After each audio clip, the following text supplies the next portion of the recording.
Welcome to Daily Wisdom, Walking the Path with the Buddha, a podcast shared by David Roylance. This podcast is dedicated to guiding you to completely eliminate the discontent mind and the suffering it causes by attaining enlightenment. Learn and practice the teachings of Gotama Buddha that will guide you to fully attain a peaceful, calm, serene, and content mind with joy. To support this podcast, visit patreon.com/support Buddha or visit buddhadailywisdom.com, where you will discover a full range of courses, retreats, and online learning resources to assist you on the path to enlightenment.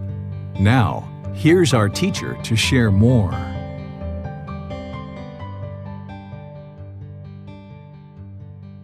Sawadee Kap. Hello and welcome to Daily Wisdom, Walking the Path with the Buddha. Today, we're studying enlightenment. What is enlightenment? This is chapter 3 in the book, Developing a Life Practice, the Path That Leads to Enlightenment. Sunday and Wednesday, we have our group learning program where we study the words of the Buddha in this path to enlightenment. In this book series, we use volume 1 in this group learning program, and on Sundays, each week we do a talk on the given chapter. This week we're in chapter 3, which is where we really get into the heart of this book.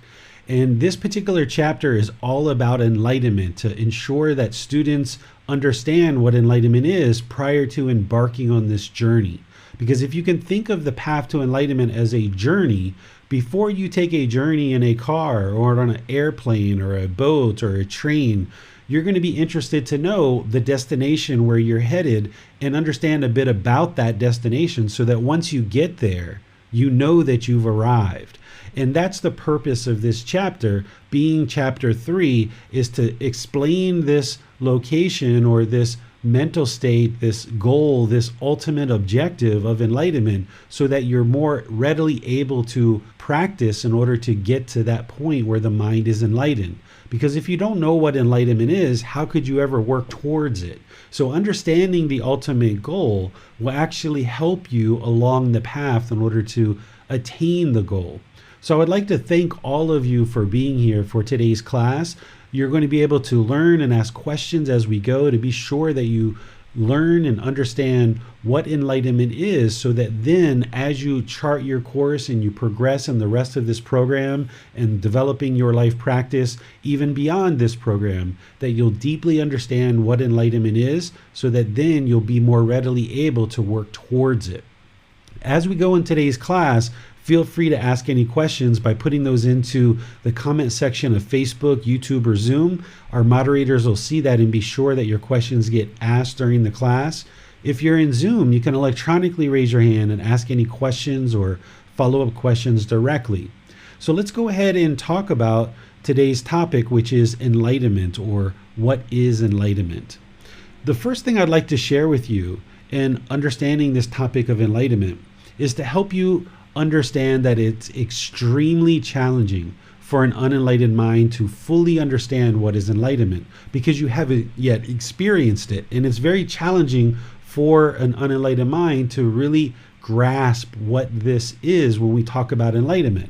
But as we progress in today's class, you're surely going to know more about enlightenment at the end of today's class than what you know right now. And that's the ultimate goal, is to help you along to evolve your understanding of enlightenment. And then as you progress in your learning, as you progress in this program, as you get closer and closer to enlightenment itself, the mind starts to understand more and more of what enlightenment is. So in order to fully, deeply understand enlightenment, a being would actually need to experience it. The closer your mind gets to enlightenment, the more you'll be aware of what enlightenment is, and you'll be able to observe the qualities of enlightenment. But as I mentioned, having this discussion today is really helpful to help you move towards enlightenment, because the more you understand what the ultimate goal is, the more readily you'll be able to work towards it. So your understanding of enlightenment, just like everything else with the Buddhist teachings, is going to gradually evolve as you develop your life practice more and more. The more you understand the ultimate goal, the more likely you'll be to attain it. It's just that simple, that if you knew nothing about what enlightenment is, how could you ever move the mind in that direction? If you're shooting an arrow, you have to know where the target is. And in some respects, what you're doing when you first get on this path is you're kind of starting to shoot the arrow without really necessarily knowing where the goal is or where the target is, and you're kind of adjusting in the air. But by starting off the program this way, by deeply understanding as much as possible through a class like this and through reading chapter 3 and taking in other content, by understanding what enlightenment is as much as possible this early, then you can more readily shoot towards the target and then kind of make adjustments to the mind as you're moving closer and closer to the target. So I share this with you so that you understand and you don't have unrealistic expectations, that your understanding is that, yes, you're going to be learning today what is enlightenment, but don't feel like you're going to learn every single thing and you're going to know it inside and outwards, backwards and forwards by the end of today's class. The goal is to evolve your understanding of enlightenment over the next 2 hours or however long we end up talking. But then ultimately, as you progress on this path, your understanding of enlightenment will evolve.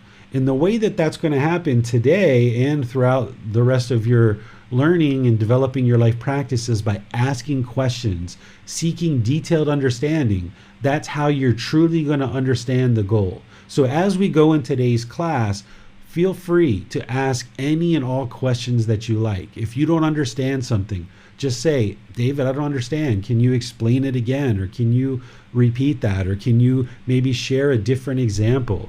Have no problems and don't feel at all strange for asking questions. In fact, if you didn't ask questions, that would kind of be a little bit odd, because in order to progress on this path, students need to be able to ask questions of a teacher. That's one of the reasons why a teacher is so important on this path, is that you wouldn't be able to progress to enlightenment without being able to ask somebody questions. So while there's this content in the book, while there's classes that I've taught on this topic in the past that you can see on YouTube and the podcast, and while we're going to be teaching this class today, I don't expect that by the end of this class that you will understand inside and out, back and forward, what enlightenment is. But my ultimate goal in the time that we spend together today is to evolve your understanding, progress your understanding. But that can only happen by you learning and practicing, by you asking questions, really investigating what I'm sharing with you. So keep that in mind, to ask questions as you go, not only in today's class, but every single class, because now that we're getting into the heart of the book, the real core of the book, it's really important that you really dive in and investigate and ask questions, because it's not just the core of the book, it's not just the heart of the book, it's the heart of your life practice. It's the core of your life practice. And putting it together is really important. So feel free to ask any and all questions that you like. So what is enlightenment? Enlightenment is a mental state that is attainable during this life as a human or a heavenly being. Both in the human realm and the heavenly realm, beings can attain enlightenment. In the other realms of hell, animal realm, and afflicted spirits, those beings are unable to attain enlightenment.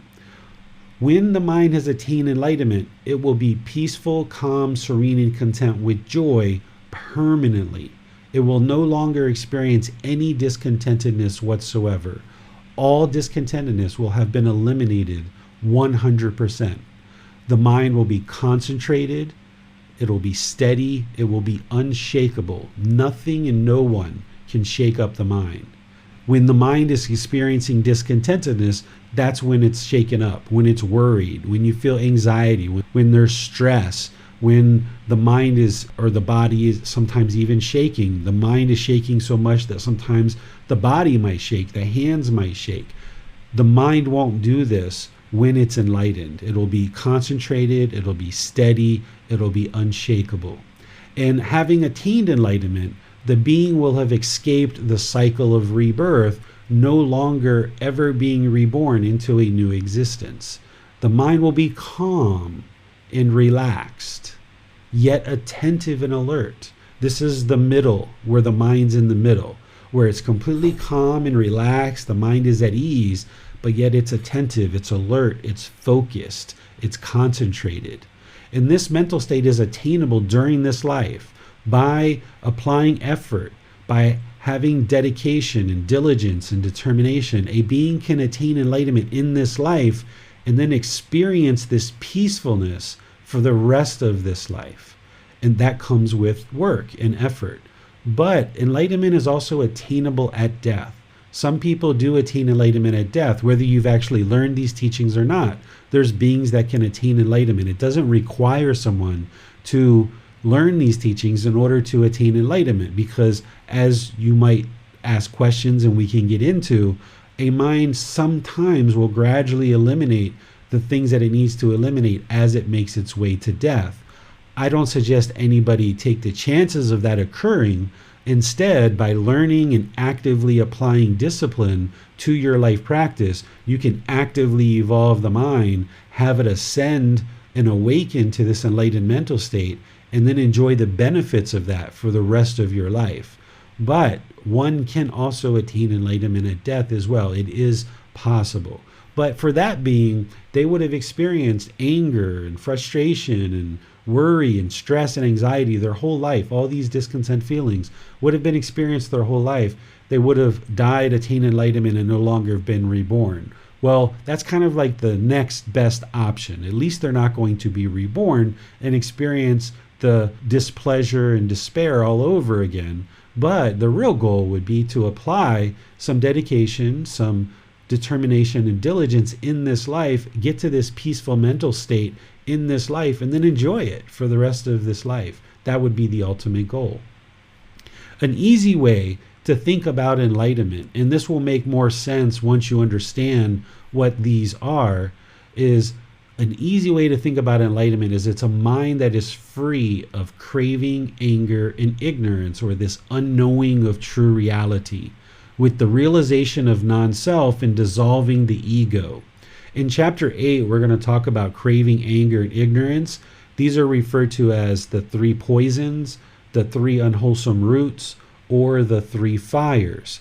And when these have been eliminated, all craving, anger, and ignorance has been eliminated from the mind, and the being has realized non-self and dissolved the ego, then the mind is enlightened. And at that point, and all the way up to that point, leading up to that point, the individual would be practicing generosity, loving kindness, and wisdom, which are the exact antidotes to craving, anger, and ignorance. The opposite of craving, where the mind is longing, wanting to pull things towards it and hold on to things tightly. The opposite of that is generosity and letting things go. The opposite of anger, hatred, and ill will is loving kindness, this active goodwill, this genuine interest in seeing all beings be well. The opposite of this ignorance, or this unknowing of true reality, is wisdom. So a being who is working towards enlightenment will understand these 3 poisons deeply, which is why it's part of chapter 8, and they will work to eliminate these 3. And the way that you eliminate them is through this entire path to enlightenment, along with practicing these antidotes of generosity, loving kindness, and wisdom. That is, in a nutshell, what enlightenment is. The way to talk about the path to enlightenment is it's a purification of the mind, where the mind is being trained to eliminate the conditions that are keeping it in the unenlightened mental state. Well, what are the conditions that's keeping it in the unenlightened mental state? Those are the 10 fetters in a real detailed sense that we talked about in a previous class, and we're going to briefly touch on them in this class. So the conditions that are keeping the mind in the unenlightened state, that pollution of mind, the taints, the fetters, that is called the 10 fetters. The other aspect is this craving, anger, and ignorance. These are also defilements or taints. The craving, anger, and ignorance is like a high-level description, where the 10 fetters is a more detailed description. And what a person who's on the path to enlightenment is doing is purifying the mind, clearing out this pollution, these conditions of craving, anger, and ignorance, clearing out these conditions of the 10 fetters, this pollution. And once that's all cleared out, then the individual can experience more and more of this enlightened mental state. I usually talk about enlightenment as it's something to attain, but sometimes I talk about it as experiencing enlightenment. One way to think about it is rather than that a being is attaining enlightenment, another way to think about it is that the mind is already enlightened, but there's all this pollution. There's this defilement that's in the way. And that defilement of that pollution is the craving, anger, and ignorance, and the 10 fetters. And when you clear that out of the way, that's where the enlightened mind can shine through and you feel that brightness. So if you've ever been in meditation or in your day and you've just felt this utter peacefulness, even just for a few seconds or a few minutes, that is enlightenment shining through in those moments. But enlightenment itself is permanent. Prior to it being getting to enlightenment, you'll get these glimpses of what enlightenment looks like. It's kind of like if you were to turn on a light switch on a light bulb and it flickers, it flickers, it flickers, it flickers. It keeps flickering for a while and then eventually, whoom, it's on all the time. That's what enlightenment's like. As you progress on this path and you're purifying the mind more and more, you get these glimpses, you get this flickering effect. And then as you progress further and further, clearing out more and more of the pollution, eventually the light is on all the time. And you get these longer and longer periods of peacefulness, calmness, serenity, and contentedness with joy. And then you don't experience discontentedness for 1 year, 2 years, 3 years, and you pretty much know that the mind is enlightened. I don't suggest that you think about enlightenment as happiness or ultimate bliss. Just like I teach what enlightenment is, I also often teach a certain topic and I say what enlightenment is not or what meditation is not. When I'm teaching a certain topic, I will share with you what it is, but then I will share with you what it is not. Oftentimes you'll hear people refer to enlightenment as happiness or ultimate happiness or supreme happiness or ultimate bliss.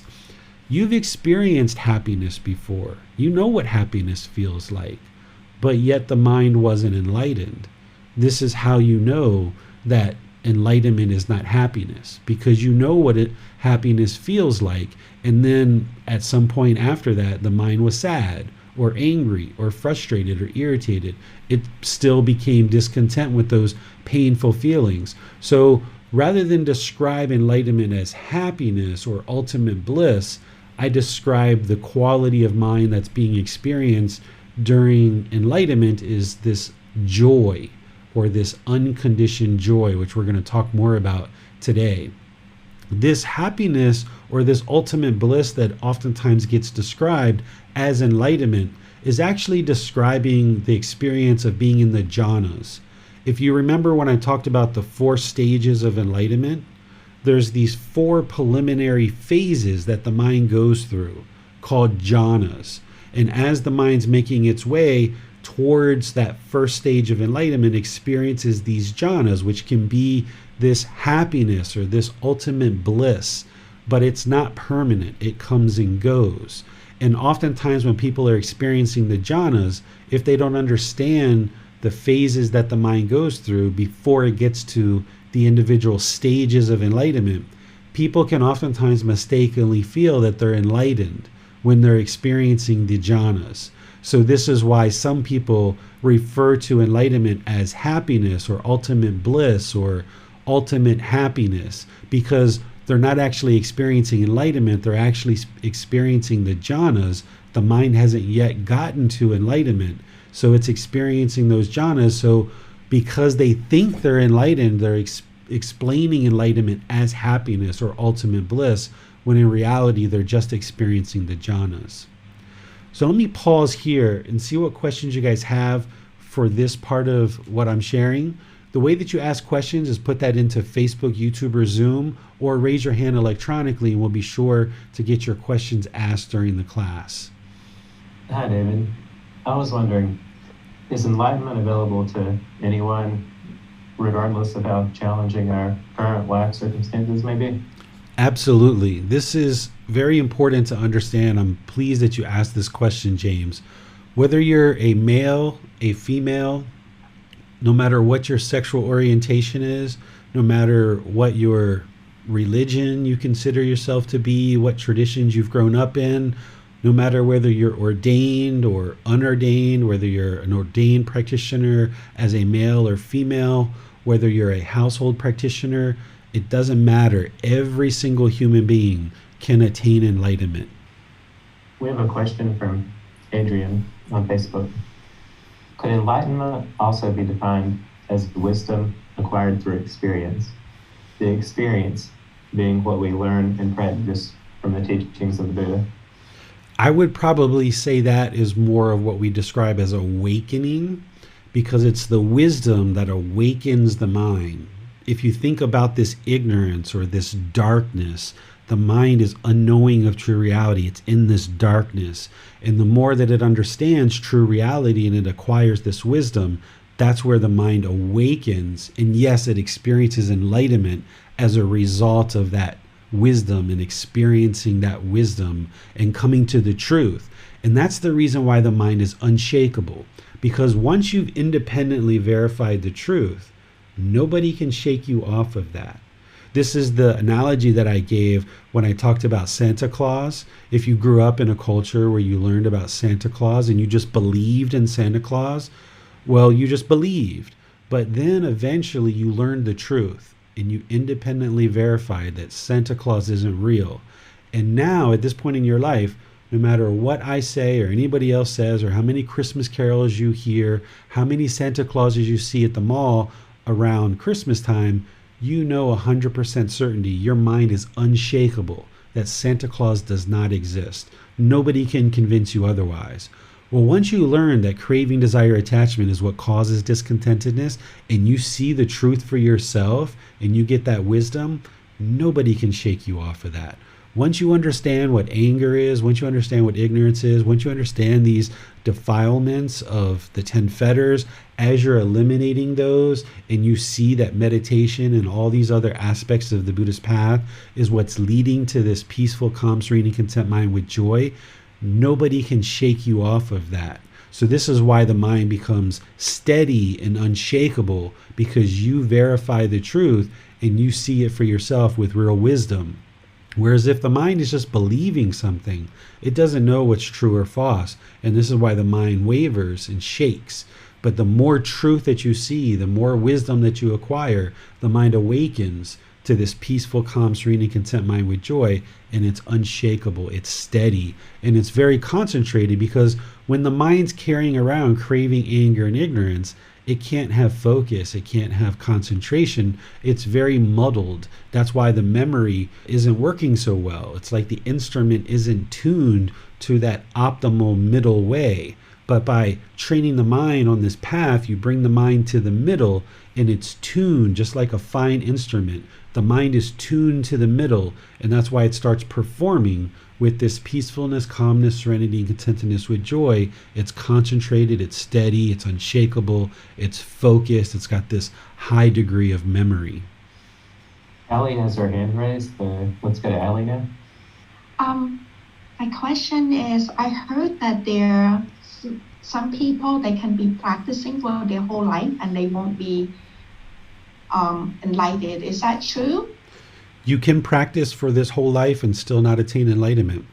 It all comes down to your determination, your dedication, and your diligence. It also comes down to the teachings that you're learning, and of course, the teacher that's sharing them with you. It's important that you learn with the words of the Buddha so that you can see exactly what he taught, exactly what he didn't teach, and then you can reflect on that and practice it and see the truth for yourself. So not every single person is going to attain enlightenment. Even all the students that study with a Buddha isn't going to necessarily attain enlightenment. They're capable of attaining enlightenment, but it doesn't mean that they're going to attain enlightenment. Oh, okay. Okay, thank you. Mm-hmm. As long as the mind has the capacity to learn, reflect, and practice, it can attain enlightenment in this life, but it doesn't mean it's guaranteed. It still has to be effort, still has to be dedication, determination, and diligence. You still also have to have the accurate teachings. Without those accurate teachings and someone who can guide you on the path, you wouldn't have the ability to attain enlightenment. But isn't it that you said that even if someone's studying with the Buddha, it doesn't guarantee that that person would be attain enlightenment at this very lifetime.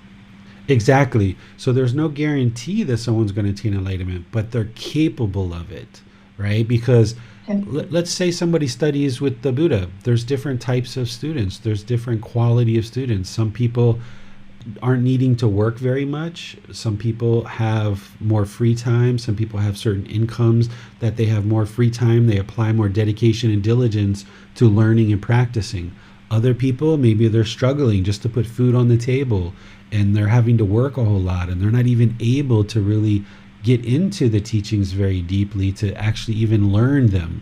Or even if they did have the time, maybe they weren't as diligent and dedicated to learning. Maybe their mind is more complacent. So it really comes down to the individual. If you have a Buddha, which would be the most ideal thing, is learning from a Buddha. If you're learning from a Buddha, you have the clear teachings for sure, and you have a community. Even if you have those three things that are needed in order to attain enlightenment, it still comes down to the individual practitioner's dedication, determination, and diligence. It's an independent journey, and that person has to put forth the effort to do the work, because a Buddha can't give you enlightenment. You have to earn it. You have to attain it. You have to work towards it. And it's quite challenging, but it is attainable. It's just not guaranteed. So if the person have the right teacher and they delegate, committed, and they have the right community with all these conditions meet, they will be enlightened in this lifetime, or it's still not guaranteed? Nothing's guaranteed. It still comes down to the individual's application of the teachings, because there has to be a certain capacity to learn. There has to be the reflection, the ability to reflect on the teachings, and there has to be a well-developed practice. So every individual is going to be different. Studying, right. Just like there's the universal truth of impermanence. So even if a Buddha was teaching 10,000 people, all 10,000 people aren't going to attain enlightenment, because that would be permanence. There's going to be a certain portion of people that don't attain enlightenment. It's not necessarily based on the teacher. It's not necessarily based on the teachings. It's not necessarily based on the community, because if someone's learning from a Buddha, then they're going to have all of these things available to them. What it really truly comes down to mostly is the individual's dedication, determination, and diligence, given all those other things are met. Right. Okay. And it's important, okay, thank you. And while we're talking about this, Ali, great question here, is it's important to understand that enlightenment is gradual. It's not a light switch. This is one of the biggest myths in the Buddhist community, is people feel like the Buddha sat down at a tree and instantly attained enlightenment. When you learn with the words of the Buddha, you can see in multiple places that he talks about gradual training, gradual practice, and gradual progress. So it's this gradual wearing away of ignorance that ultimately leads to enlightenment. And how do you wear away this unknowing of true reality, this ignorance? Through acquiring wisdom. Well, how do you gain wisdom?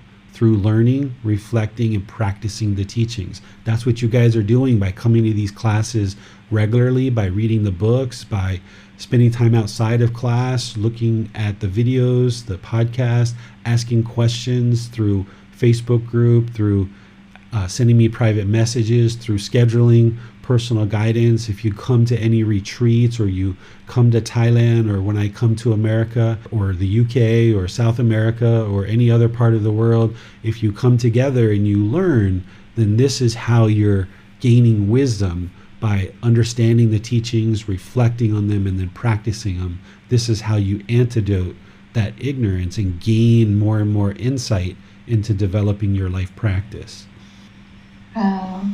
I see. And that all happens gradually, very gradually. You're welcome, Ali. Thank you for your question.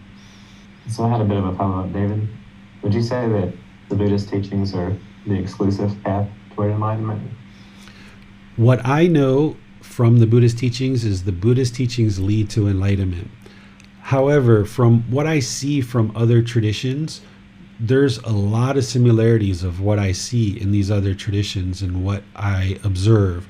But my experiences and all the experiences that I've had have been through the Buddhist teachings. So I can't really say that other paths wouldn't lead to enlightenment. I just don't have the experience of experiencing what people on those journeys have experienced. But I know for 100% certainty that the Buddhist teachings lead to enlightenment. They lead exactly where he said they would, to this unshakable, steady, concentrated mind, where the mind has eliminated all discontentedness. So I'm not in a position to be able to comment on what other teachings lead to, just because I haven't explored them to the level of depth that I have with the Buddhist teachings. Thank you. Let's go to Dee now, who has her hand raised. Yeah, I have questions about enlightenment when it comes to reaction to other people. You say that if you're free of anger and free of ignorance, and you're practicing generosity, loving kindness, and wisdom. But when it comes to you're meeting with like a person or people who actually doing something bad, or for example, like a baby doing something dangerous, you need to react at that moment, and sometimes it's like an urgent situation. That kind of feeling when it's like an urgent compared to like anger or like worry and anxiety, it will like suddenly just come into your mind. And then is that when it's enlightenment, you have to experience that state of being affected by the other person's behavior and then being calm again. Mm-hmm. Or you will not react to that actions or the behavior of the other person, and you just being calm all the time. Yeah, what you're doing through the path to enlightenment is you're training your mind not to react. You're training your mind to respond to a situation. When the mind is defiled with craving, anger, and ignorance, or this unknowing of true reality, it's going to react. It's going to react out of craving, anger, and ignorance. But once those are eliminated, the mind is then completely peaceful, calm, serene, and content with joy permanently. Even if a child is headed for danger, a person who is enlightened would be able to respond to the situation calmly and peacefully rather than react. Because what an enlightened mind has understood is that the reaction is going to produce discontentedness in the mind. And when the mind is shaken up and uncalm, then it's not going to have mindfulness or awareness of mind. It's not going to have concentration. It's going to be shaken up. And it's not going to have access to wisdom to be able to remedy the situation. But you learn this through training, that discontentedness actually makes the problem worse.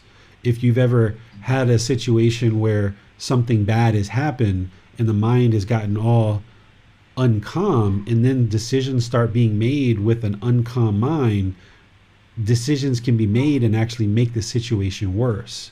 Whereas if the mind is trained to remain calm with mindfulness, concentration, and wisdom, now the mind can respond to that situation and make decisions that's going to remedy it and bring it to a better conclusion. Okay, I got it. So it means it will help us to create better decision at some important situation when you need the wisdom and calm to deal with it, not the reaction, right? Okay, exactly. I got it.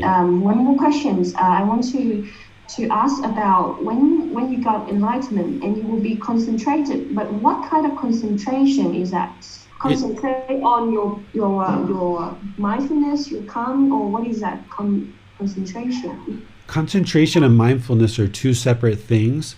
Mindfulness is awareness of mind and having awareness of what's in the mind. Concentration is this focus, this clarity, this clear comprehension. I'm sure you've experienced where you've been trying to do something and your mind almost feels kind of muddled, or like there's blocks or obstacles in the mind, and it's almost like walking through the mud where your feet are like dragging behind you and you're kind of walking in the mud. This is what the Buddha referred to as muddle-mindedness. The mind is muddled. it's obstructed, it's hindered by all this craving, anger, and ignorance, among other things. But when the mind is purified, when it's cleared out all this pollution, then you experience this focus, this concentration, this clarity of mind, this clear comprehension, where it's no longer experiencing that muddle-mindedness. Okay.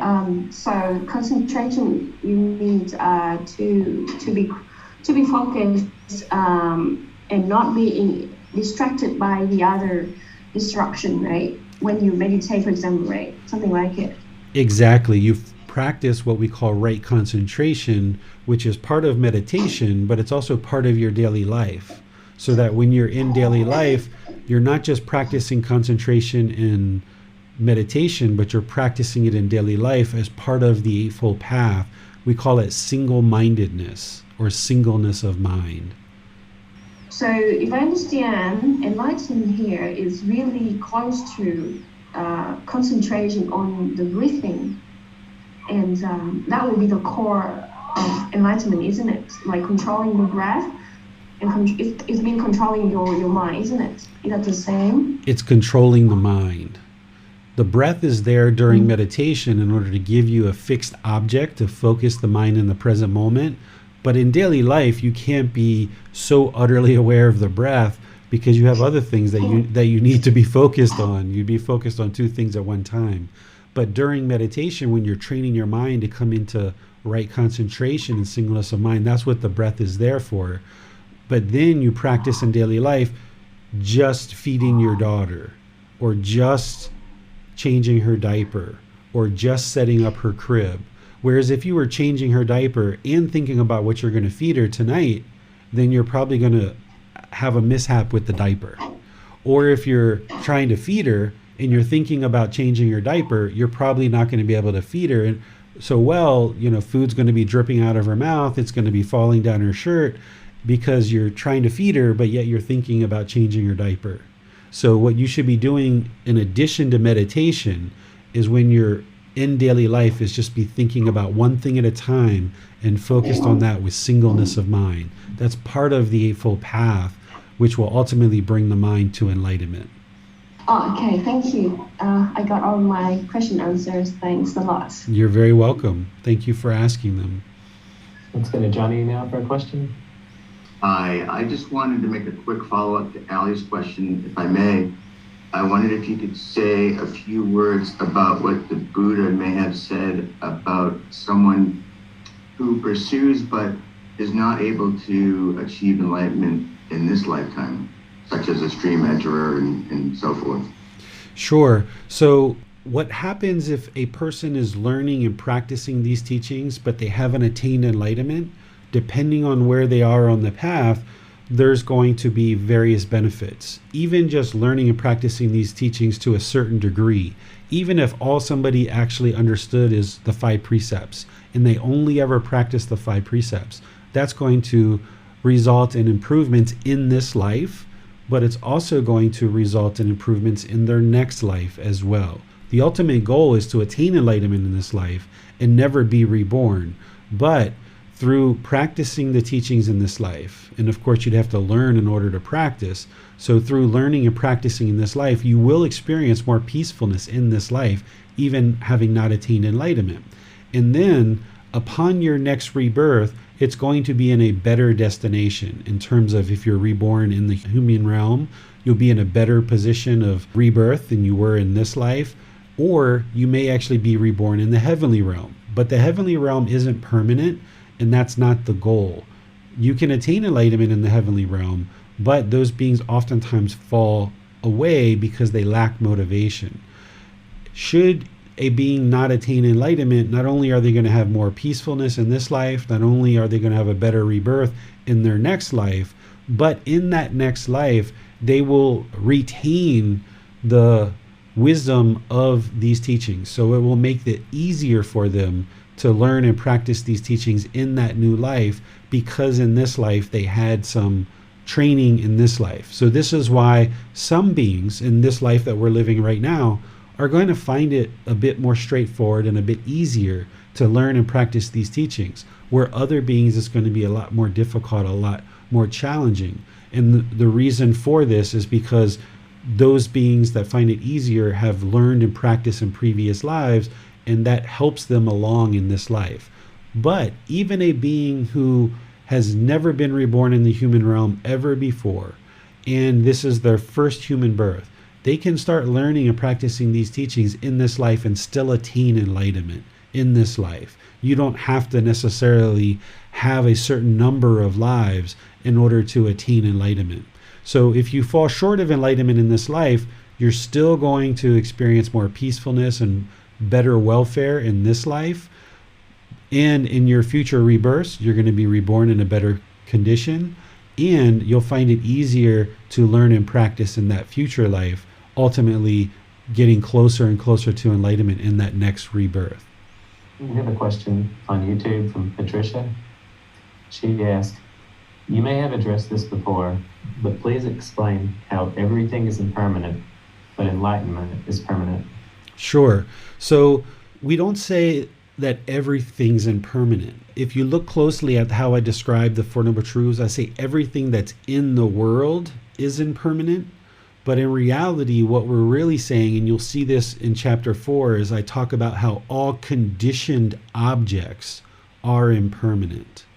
And then there's what's called unconditioned, okay? So what a conditioned object is that it arises, it changes, and then it fades away. An unconditioned object, it doesn't arise, it doesn't change, and it doesn't fade away. So let me give an example. This phone is a conditioned object. At one time, it didn't exist. It's a combination of many individual pieces that came together to create this phone. So this phone has arisen, and it changes because I get scratches, the colors change, the battery gets used, it doesn't get charged as much, it changes. And then at some point it will fade away. It will either break, I will lose it, who knows what might happen to it, it might just stop working. But at some point this phone will fade away because it's a conditioned object, right? The unenlightened mind is conditioned. It has craving, anger, and ignorance. Those are conditions. It has these 10 fetters. Those are conditions. This is why feelings arise, they change, and they fade away. An enlightened mind has removed all the conditions. It's now unconditioned. There are no conditions that are arising discontentedness. Discontentedness are conditioned feelings. The mind is conditioned on something. I got a new job, I'm happy. I got a new boyfriend or girlfriend, I'm happy. I lost my boyfriend or girlfriend, I'm sad, right? I got a raise at work, I'm happy. I got laid off at work, I'm sad. This is what the unenlightened mind does because it's basing its inner feelings on some condition. An enlightened mind won't do that. It's been deeply trained, and it doesn't have these conditions. It no longer bases its inner feelings on some condition. So an enlightened mind is going to be peaceful, calm, serene, and content with joy when it wakes up all day long, peaceful, calm, serene, and content with joy all day long, and then it's going to go to sleep, peaceful, calm, serene, and content with joy. And the mind resides in this mental state permanently because once all these conditions that are causing the discontentedness have been eliminated, they will never come back to the mind because the mind has been purified. It's been completely cleared out and cleaned out. The mind is now unconditioned. It's no longer basing its inner feelings on some condition like a new job or a new boyfriend or a new pair of shoes. Let's go to Bassam now for our Zoom questions. Thanks, James. We have a question from Miriam. She says, it states that an enlightened being will no longer experience any discontent feelings, such as sadness, anger, frustration, irritation, etc. How then, if your child or someone you love deeply dies, you won't experience sadness? Or if someone murdered a loved one, you wouldn't experience anger?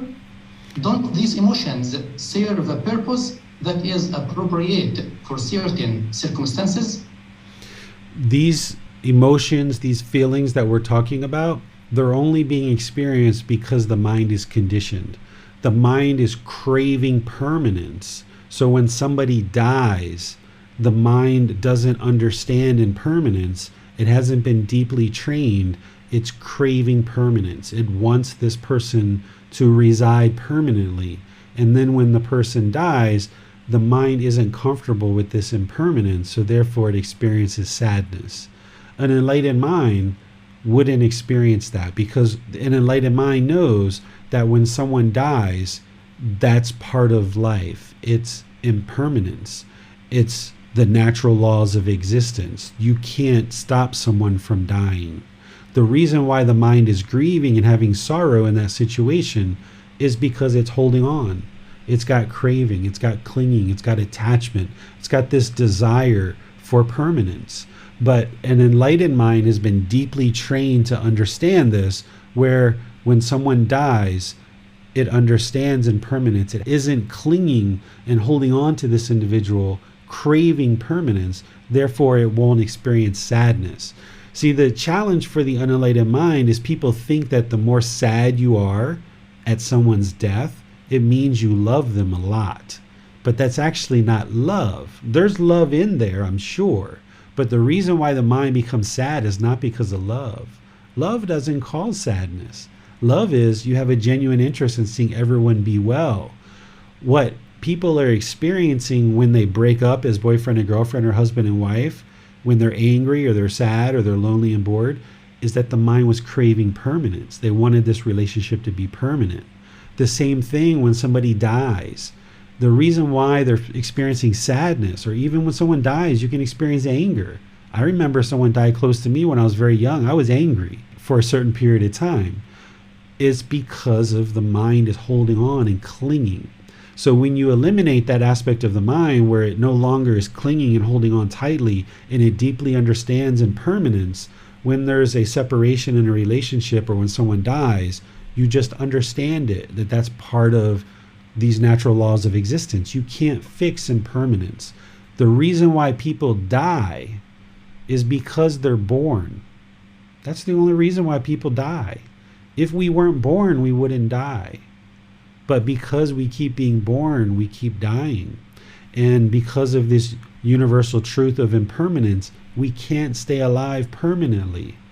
But the unenlightened mind doesn't understand that. It might understand it intellectually, but the mind is still holding on and holding on and holding on. And this is why it experiences anger or sadness when there's death or a murder or any of the other examples that you gave.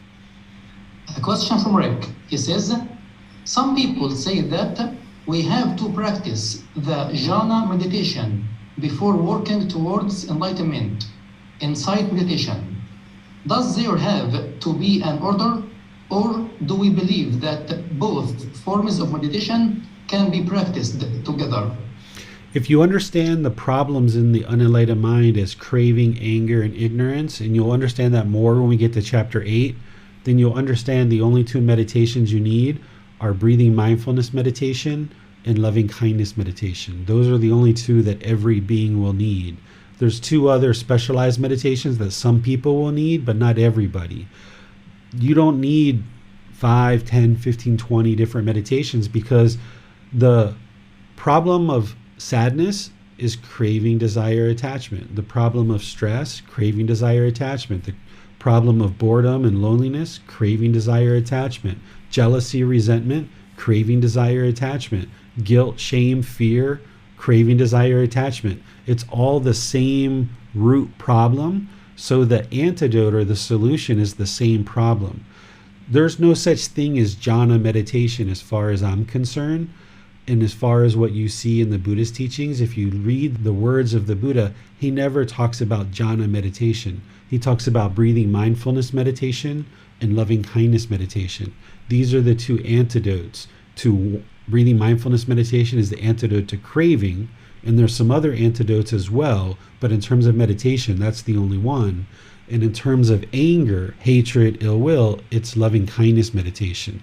So I'm not sure what people teach of jhana meditation or what they're calling or how they're labeling that, but breathing mindfulness meditation and loving kindness meditation are the only two that someone needs. And the more you understand what the problems are in the unenlightened mind, the more that you'll understand that these are the solutions that you need, which are part of this eightfold path. Rick asks about loving kindness meditation. He says, when doing the loving kindness meditation, David, I noticed that we use we for at least one person. During the last class, you then went on to other people, beings in the ring, but did not use the word we when reciting the phrases. What is the significance of the we? Who do we attribute to it? And how do we differentiate the we from the others in the ring? This will be a better question for our Wednesday class, but I'll go ahead and answer for you here, Rick. So when I do loving kindness meditation, the first 4 affirmations are may I, and then the next 4 affirmations are may we. And when I'm thinking may we be peaceful, safe, well, and free of discontentness, I'm thinking about we, those that are meditating together, right? Because when I'm guiding people in meditation, it's always we. But you should feel free to customize those rings based on your particular needs. Then this past Wednesday, when I started with may my family be peaceful, then all the subsequent ones I just said may they, because I'm referring to family or friends or coworkers are the ones that I used this week. Thanks, teacher. No more question for now. Okay, so let's move forward. This is great. You guys have these questions. Let's go forward to talking about the advantages of enlightenment. As we've heard me share multiple times, the mind is peaceful, calm, serene, and content with joy permanently, no longer experiencing any discontentedness. So if you think back over the course of your life, all the times you've been angry, all the times you've been sad, frustrated, irritated, annoyed, feeling guilty, shameful, fearful, stress, anxiety, boredom, loneliness, shyness, resentment, jealousy, all of these discontent feelings and others, that takes up an enormous amount of time, takes up an enormous amount of energy, and takes you away from pure enjoyment of life. So when you eradicate all of that from the mind, life is just so utterly enjoyable, because the mind is so peaceful, calm, serene, and content with joy that you no longer experience any of that discontentedness. You can just enjoy life, right? This is where I say that the attainment of enlightenment is like the beginning of the rest of your life, because as you attain enlightenment more and more, life just blossoms and open up for you, because you're no longer experiencing all this discontentedness that bogs you down in life. So that's one of the advantages of attaining enlightenment. There's this high degree of focus, concentration, memory, and clarity of mind. These mental qualities start to arise more and more as you clean out the pollution, craving, anger, ignorance, that unknowing of true reality, that self, that ego. As you clear that out, this focus, concentration, and memory, this clarity of mind comes through. And then you can use that. You'll always be using that because you'll be functioning through that. So whether it's in your personal relationships or your professional relationships, you'll be able to perform optimally because the mind is perfectly tuned to the middle. It's just like that instrument that if the string is too loose and you pluck the strings, it's not going to play beautiful music. Or if it's too tight and you pluck the strings, it's not going to play beautiful music. But when it's tuned perfectly to the middle, right to the right pitch, and you strum the strings, the music plays like it was intended to be played. This musical instrument can play so beautifully, right? And that's what happens with the mind, that when it's tuned perfectly to the middle, not only is it experiencing this peaceful, calm, serene, and content mind with joy, where there's no longer any discontentedness, but there's this focus, this concentration, this memory, this clarity of mind that you then get to use in all aspects of your life. I already mentioned about how a being who's enlightened isn't going to be experiencing any discontent feelings such as sadness, anger, frustration, irritation, annoyance, guilt, shame, fear, boredom, loneliness, shyness, jealousy, resentment, anxiety, and stress. The problem of the unenlightened mind, all of these are just symptoms of craving, desire, attachment. It's the same core problem that is producing all of these discontent feelings in others. And when you clear that out of the mind, that's a real advantage, that you don't have to spend your time stuck in those discontent feelings. Sometimes you've had problems that have lasted multiple hours, multiple days, maybe even weeks, where the mind was just heavily experiencing these heavy emotions, these strong feelings. And you can become liberated from that. The mind can become free of that. That's what an enlightened mind is going to experience. An enlightened mind has this deep wisdom of how to handle the challenges in life.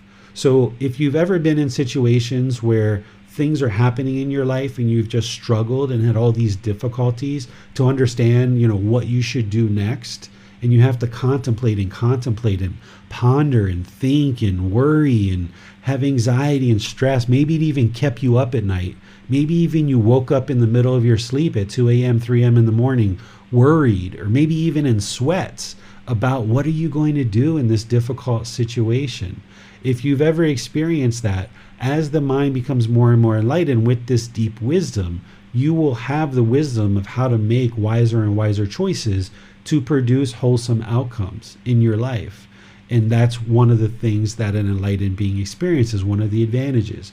And one of the things that this deep wisdom produces is that you train the mind to be polite, kind, friendly, and respectful towards all beings. Because an enlightened mind knows that practicing the opposite of those is only going to produce unwholesome results. If we are impolite, if we are unkind, unfriendly, and disrespectful in any situations, putting that out, it's only going to come back to us and harm us. So an enlightened mind understands and has evolved their practice and constantly is practicing politeness, kindness, friendliness, and respect towards all beings. Their practice is so well refined through things like right intention, right speech, right action, right livelihood, and others, that they're not causing any harm in the world through their intentions, speech, actions, livelihood, etc. Therefore, no harm is coming back to them. Sure, they might have somebody get mad occasionally or frustrated occasionally, but their mind themselves isn't going to become frustrated just because someone else is frustrated. Someone else can disrespect an enlightened being, but an enlightened being isn't going to feel any kind of emotions about that. They're not going to feel any anger, any frustration just because somebody is being disrespectful. An enlightened being can see the truth. They can see clearly that this person who's being disrespectful, it's their own lack of wisdom, their lack of moral conduct, and their lack of mental discipline. It doesn't make sense for you to get angry because someone else is choosing to be disrespectful. But when the mind is defiled and has this pollution, then when someone is disrespectful, then you're going to think they're disrespecting me. And now the ego kicks in, that personal existence view, that self kicks in. They're disrespecting me, and now I'm going to get angry. But when the personal existence view has been eliminated, and there's no longer conceit, there's no longer that arrogance in the mind, then you see it for what it is, which is a lack of wisdom, moral conduct, and mental discipline, that this person is being disrespectful. And it doesn't make sense for this mind to get angry or frustrated in that situation, because it's only going to harm yourself if you allow the mind to get that way. So you train with such wisdom, with such moral conduct and such mental discipline, that the mind is never affected by what's going on around you. So despite someone dying, or despite someone being murdered, or despite maybe a child that has died in your life, maybe if you had a child and they died, it's not that you don't love the child, it's that you understand impermanence. It's not that you don't love your parents or your grandparents when they die. It's that you understand impermanence, and despite these things that are happening around you, you can understand them through this wisdom, and the mind is no longer experiencing any discontentedness as a result, and it's just practicing politeness, kindness, friendliness, and respect, not causing any harm to any other beings. And what this does for you is it allows you to have personal and professional relationships with ease. You can conduct yourself in all your personal relationships and all your professional relationships with ease. And what you'll find is the more that you practice these teachings, all these individual relationships become easier and easier. Attaining enlightenment isn't a light switch. Like I said, you don't just one day wake up and everything's perfect in your life.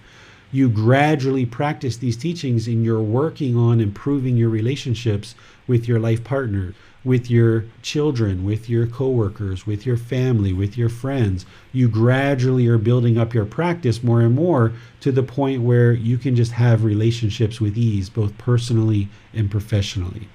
So let me pause here and see what questions you guys have on this. Well, David, enlightenment, it certainly sounds like a wonderful state. I was wondering if you have any advice on how we can avoid falling into the trap of craving enlightenment. The best thing to do is just work at it as a goal or as an objective. If the mind craves enlightenment, craves that peacefulness, it won't experience it. So you've got to get to the point where you understand what enlightenment is, and it's like, wow, that sounds nice, but you just pursue it as a goal, an objective, or an interest. Because you also don't want to be on this other side where the mind is complacent, where it's lacking energy, where it's unmotivated. It's not doing its due diligence to apply effort to learn and practice the teachings. So you don't want to crave it and hold on to it and want it so badly, but you're also not interested in being over here where the mind's complacent. So the middle is practicing it as a goal, objective, or interest with determination, with dedication, and diligence. Let's go back to T for a question. Again, and I have a question which is similar to James. Like if you're saying the mind is enlightenment, if I attain enlightenment, it means my mind will be content with joy permanently. But it's also similar to like your need to have your calm mind all the time permanently is also becoming a need. It's also becoming craving time after time. If you can't attain it, if you can't feel it, if you are coming back to that discontent feeling again, like you are joy now, you can't now, but like at a certain time you will feel a little bit of sadness, you feel a little bit of loneliness, and you feel like a little bit selfish if you are not just keeping it for yourself, you want to share with people, and again you are doing something, like take actions to work to those craving, so it's like it's ongoing. Your mind will always be craving not this or that or this or that. It just always has something to focus on. So if we just say the mind will always contain joy permanently, then it's like a selfish thing, right? If we just joyfulness all the time, will we become kind of craziness? Because it's just like out of the world statement. Like not many people are there, so we will feel loneliness because not many people experience it, and we are isolated with our joy alone. Then other people around us is not the same, so it's going to be a conflict in between. Right. So what you're describing is a mind that's craving and wanting people to be the same place you are.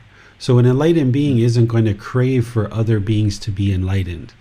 An enlightened being is willing to help other beings. An enlightened being is willing to assist and guide other beings where they ask for help. But an enlightened being isn't going to crave for others to attain enlightenment. They'll have an interest. They might be willing to help, but they're not going to crave it. That loneliness that you're describing, that all that craving that you're experiencing now, that's what you're describing. You're describing what your experiences are now, and you can't see how the mind could ever let go of all this craving.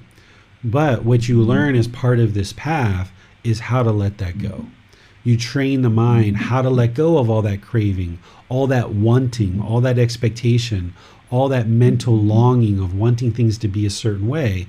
And one of the things that you learn, coming back to James's question too, is as you see craving arising where the mind wants peacefulness or the mind wants people to be a certain way, you learn how to cut that off and let it go, and no longer allowing it to pollute the mind.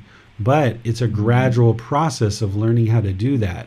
That's where breathing mindfulness comes in, breathing mindfulness meditation comes in, and that's where all of these other teachings along the path come in, is that the more you learn and practice the entire path, the mind gets better and better at practicing in such a way that it eliminates all these conditions that are holding it down and keeping it trapped in this discontentedness, in this unenlightened state.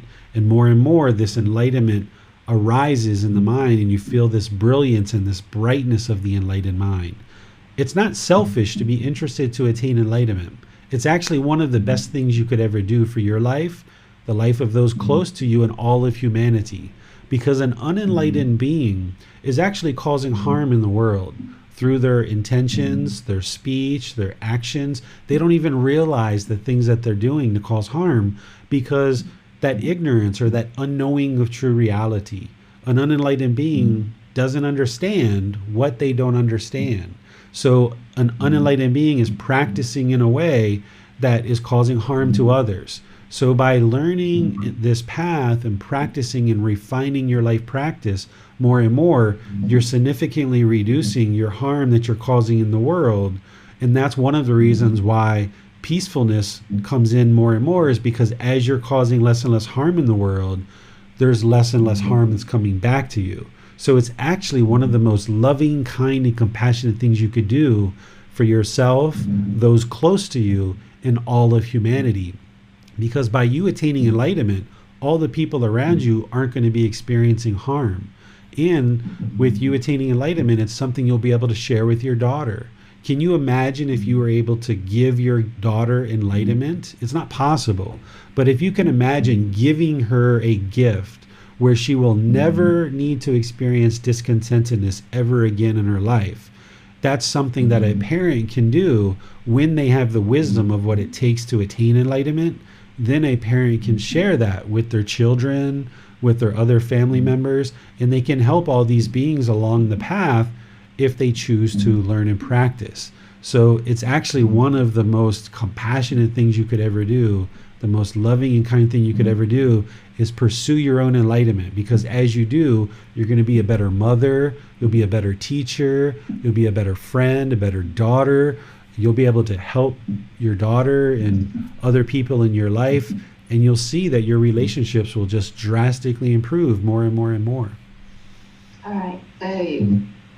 I understand this now. If the enlightenment also, if it's put in a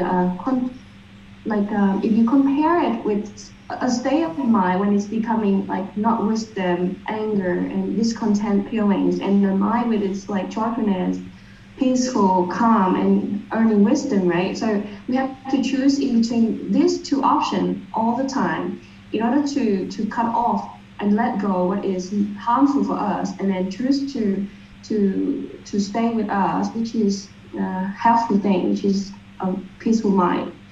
And so it's like also like making options every day, right? For example, if you're hungry, you want to eat something, but you have zero food in front of you, or you are under lockdown, for example, and you want food, but you need to choose between, okay, getting out there and buy some food, or you just stay at home and stay hungry, because of the lockdown would not allow people to go out. So what would you do in this situation?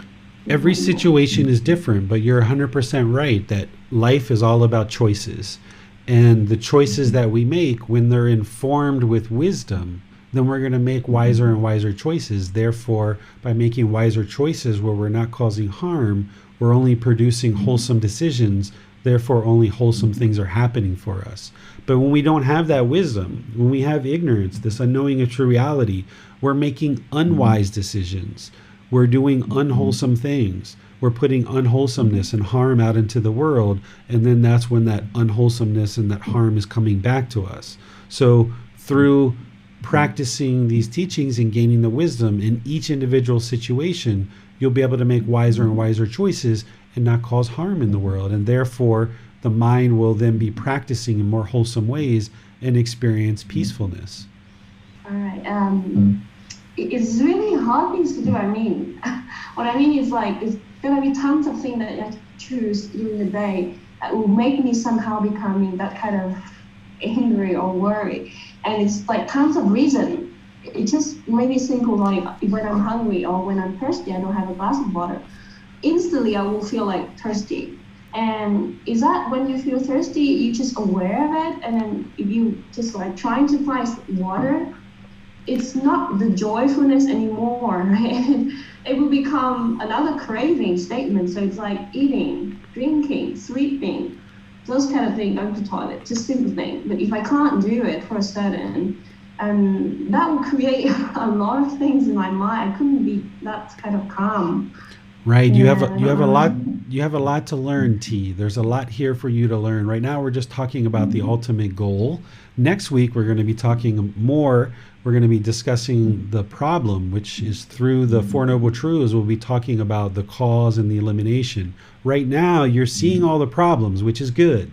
You're seeing all the cravings. You're seeing all the discontentedness. But right now your mind just can't fathom getting rid of all that stuff. And what I'm sharing with you here is an enlightened mind will have gotten rid of all that stuff. Today's class isn't about teaching you how to get rid of all that stuff. Today's class is just teaching you, okay, this is the ultimate goal. This is what enlightenment is. And then as we progress in the rest of the program, I'll be teaching you how to actually do it. Okay, thank you. You're welcome. Mm-hmm. Thank you, Dave. Let's go back to Bassam now. Manal has a question. She says, would an enlightened being ever have or show vulnerabilities of any kind?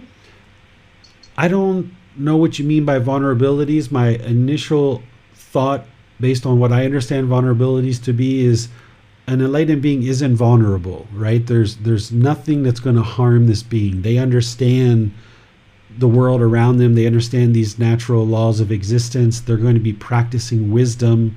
They're not going to be vulnerable to anything because they're going to be practicing in such a way to make wise decisions. But it really depends what you mean by that word vulnerable, Manal. I can interpret that lots of different ways. If you would like to flush that out some more and let me know what you mean by that, then I can maybe answer more directly. Just really quickly, vulnerabilities, was maybe thinking about some things from the past which have already been eradicated. The fetters have already been eradicated. However, there is still residual, some trace of something that has been left behind, which exhibits itself physically. So that is what I meant by vulnerability. If there's some residual things that the mind is going to the past and worrying about those things, that being isn't enlightened because there's still worry in the mind. There's still discontentedness. An enlightened being, their mind is so firmly rooted in the present moment that while they might think about the past in terms of, oh, that was interesting, something happened in the past, or they might have a certain memory, or they might have a certain plan for something they're working on for the future. But their mind is so deeply rooted in the present moment that they're practicing in the present moment that nothing's going to shake up their mind from the past or the future.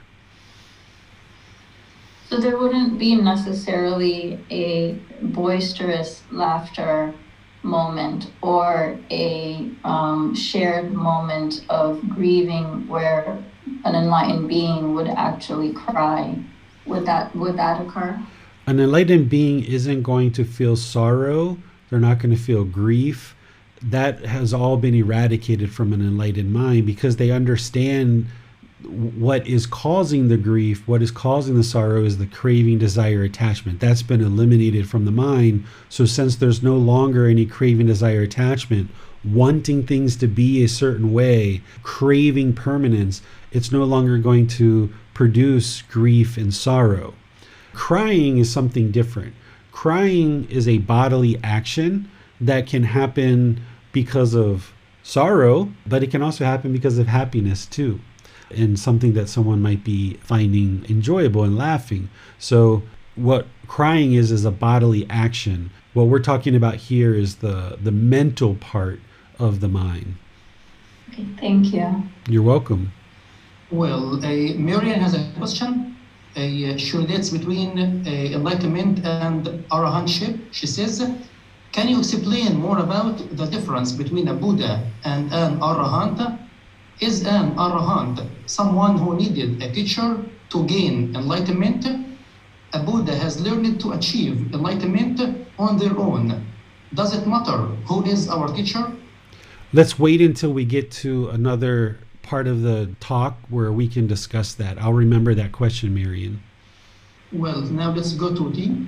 Okay, hi there. I have another question about fear. In terms of when you get enlightenment, there will be no fear existing, or there will be some other like form of fear? There will be no fear whatsoever in an enlightened mind. Really? Oh my God.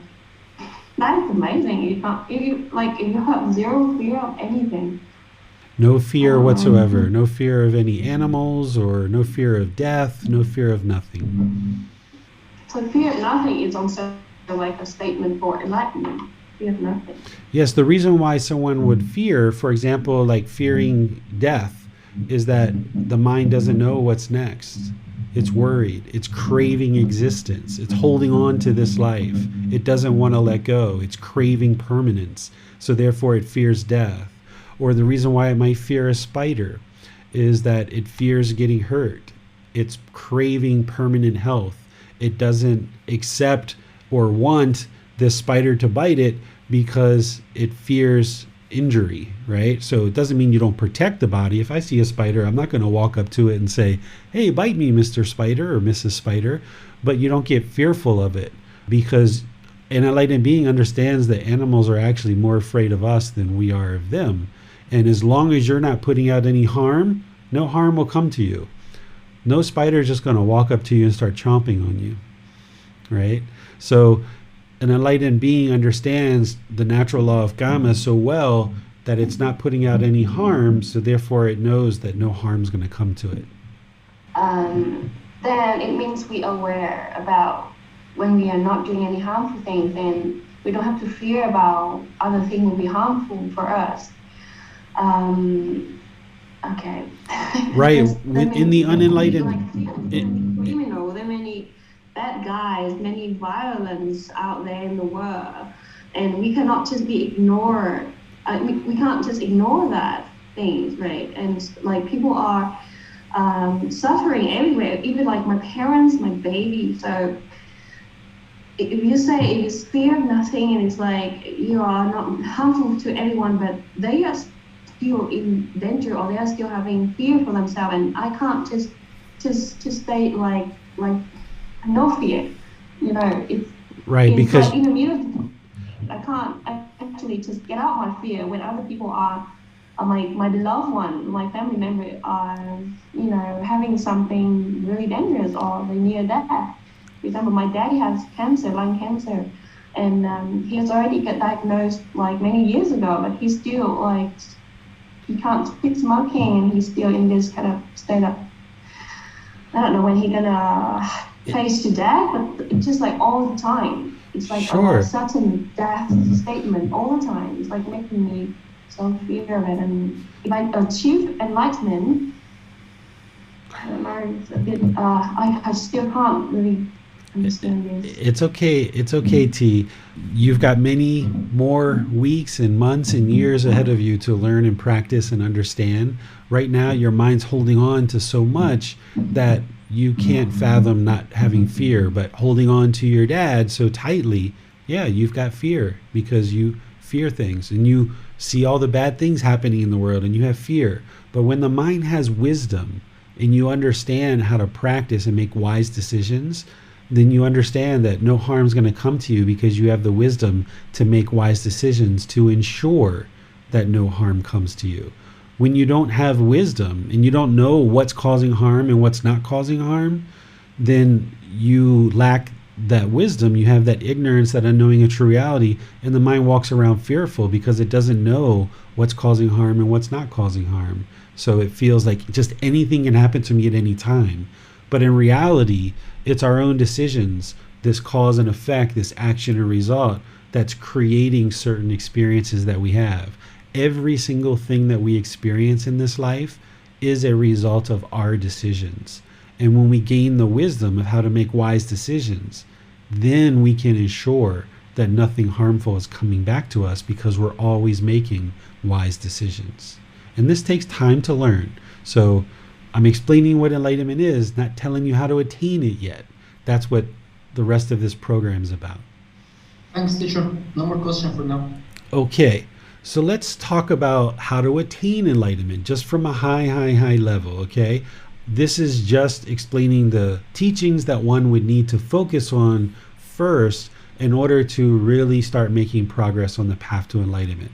There's plenty of teachings that a practitioner will need to learn, but these are the individual teachings, and all of these and more are part of this program. A being would need to learn the 3 universal truths, the 4 noble truths, the Eightfold Path, the 5 precepts, the Brahma Viharas, the 10 fetters, the 7 factors of enlightenment, and do extensive meditation training. And that's a good, healthy dose. It's going to probably take someone a good year or two to build up their practice to that point, minimum.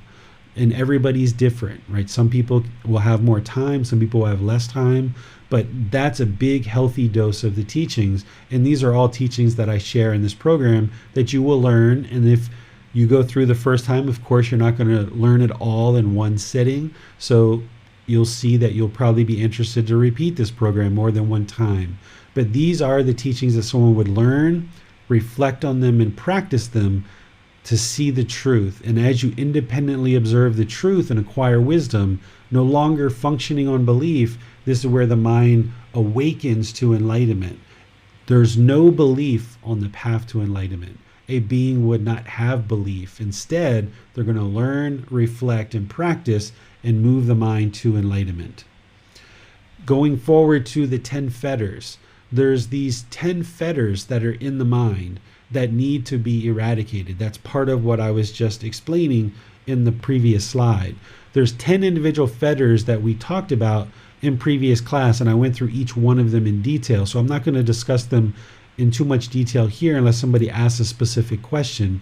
But there's these lower fetters, and then there's the higher fetters, and each one of these need to be eradicated from the mind.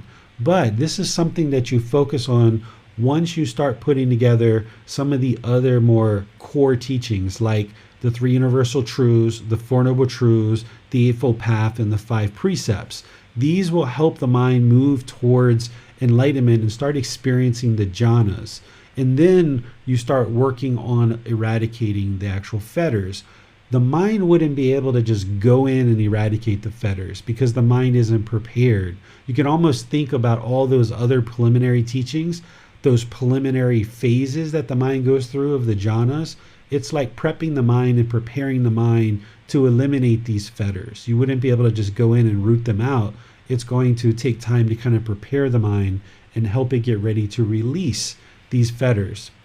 Then, after the mind understands these 10 fetters, what you'll understand, and this is where Miriam's question comes in, is there's these 4 stages of enlightenment. There's stream enterer, once returner, non-returner, arahant, and then it's not a stage of enlightenment, but there's a being called a Buddha. Each one of these stages of enlightenment is the elimination or the thinning out of the various fetters. So a stream enterer would have eliminated the first 3 fetters. A once returner has already eliminated the first 3 fetters because they already attained stream entry, and then they would thin out number 4 and 5. A non-returner will have eliminated all 5 of the lower fetters. An arahant will have eliminated all 10 fetters. That's when the mind is actually enlightened, is once a being eliminates all 10 fetters. These other stages, the first, second, and third stage, the mind's not enlightened yet. It's still experiencing discontentedness. It's not until the mind gets to arahant that it's no longer experiencing any discontentedness and all 10 fetters have been eliminated. Every being will need to have teachers and guides in order to progress and understand the teachings to get to the point where they've able to eliminate the 10 fetters and move all the way to enlightenment. There's only one type of being that wouldn't need a teacher in order to attain enlightenment, and that's what we call a Buddha. A Buddha is an individual. So the man Siddhartha Gautama, who was a prince destined to become a king, he is known as the Buddha. He existed over 2,500 years ago, and he's the last Buddha that is currently known to the world to exist, and he existed over 2,500 years ago. He attained enlightenment. He is or was an arahant. He eliminated all 10 fetters. What makes a Buddha different from an arahant, an enlightened being, is an enlightened being had teachers and guides to help them along the path in order to attain the mental state of enlightenment and attain this stage of enlightenment called arahant. A Buddha is going to go off and do the work on their own. They're not going to have any teachers or guides. So that's the first criteria of what makes a Buddha, is they attain enlightenment on their own. The second criteria is once they awaken to enlightenment, they're going to spend the rest of their life sharing the teachings that led to their enlightenment, that independent enlightenment that they attained on their own without the help of any teachers or guides. They're going to declare those teachings, and then they're going to share those teachings for the rest of their life. And throughout the course of their life, countless beings are going to attain enlightenment. The person we call Gotama Buddha or the Buddha, he taught for 45 years, and countless people attain enlightenment during his lifetime. So that's the second criteria. The third of the main three criteria is that a Buddha, upon their death, is going to leave the teachings in such a condition that after their death, countless more beings can attain enlightenment after their death. So those are the three criteria. Attain enlightenment by themselves, share the teachings that they discovered on their own for the rest of their life, helping and guiding countless people to enlightenment during their life, and leave their teachings in such a condition that countless more beings can attain enlightenment after their death. And Gotama Buddha, the Buddha, is the last person who met these criteria over 2,500 years ago. And that's the difference between an arahant who attains enlightenment with teachers and guides versus a Buddha who does it on their own and accomplishes these three main criteria. There's other attributes and qualities of a Buddha that I discuss in chapter 3, but these are the main ones. So let me pause here and see what questions you guys have. Let's go to Johnny for a question. Hi. I hope this is relevant, not only to just me. I find that in my practice, I constantly find deeper and deeper truths in the teachings of Buddha that I didn't realize before.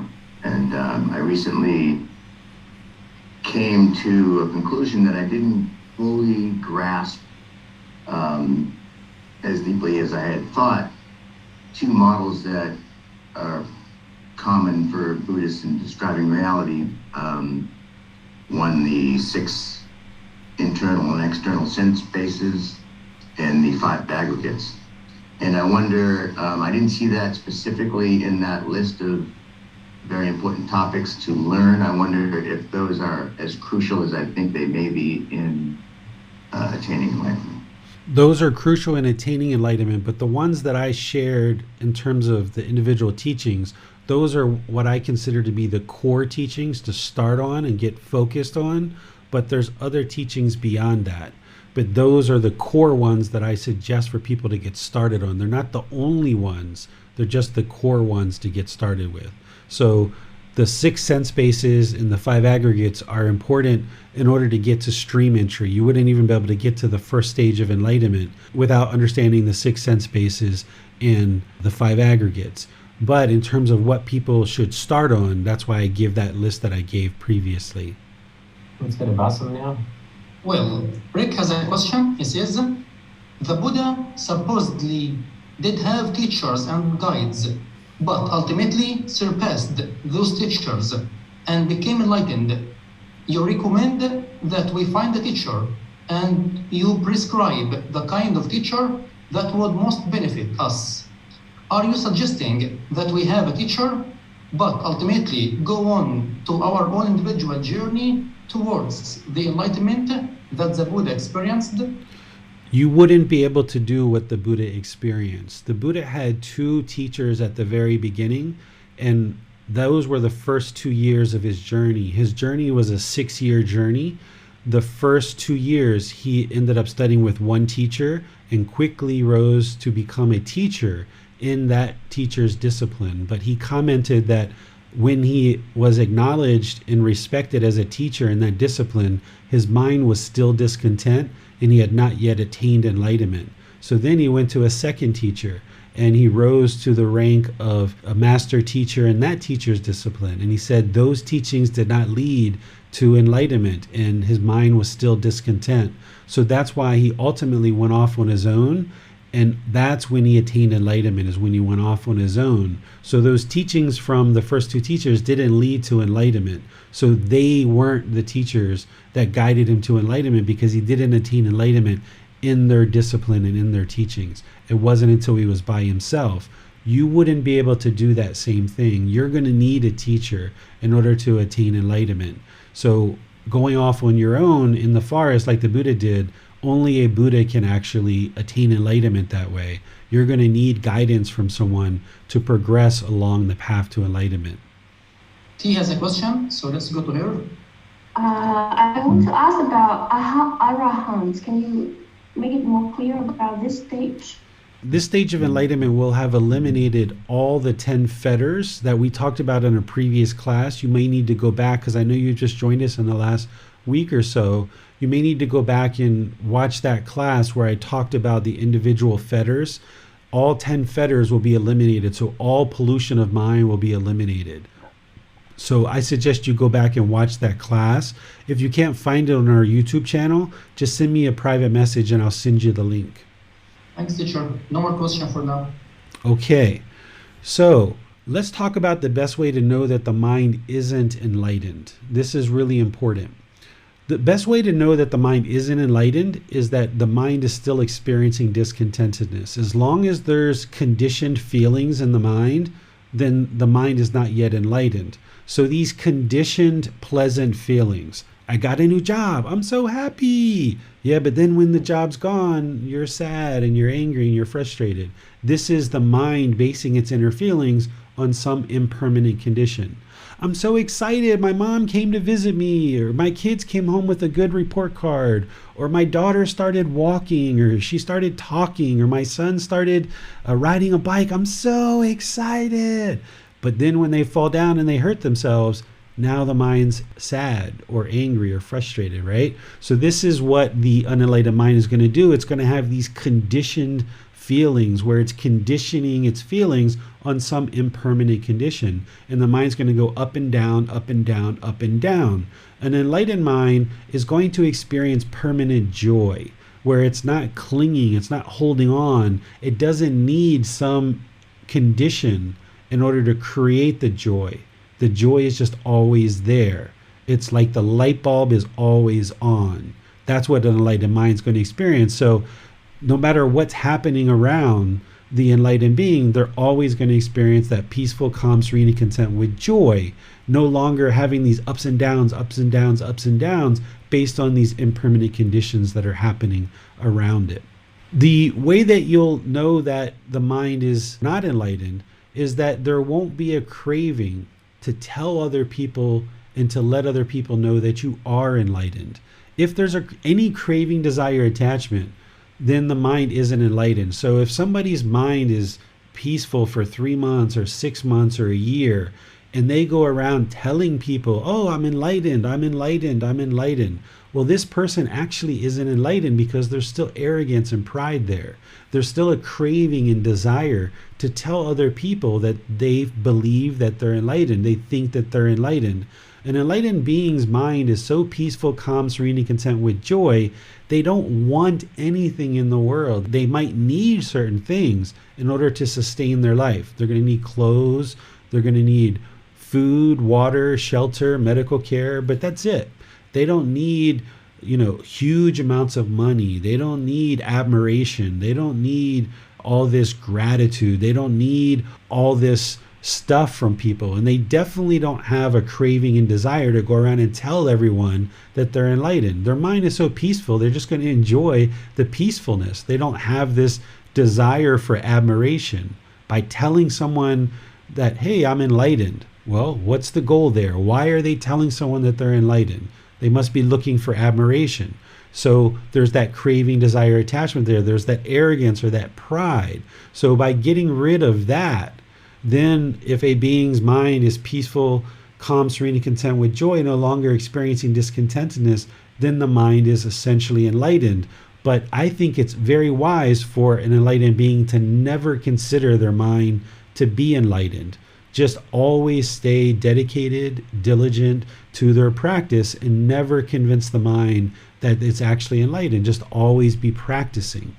If somebody says, I am enlightened, then you know that they're not enlightened, because they wouldn't be going around professing to others that they're enlightened.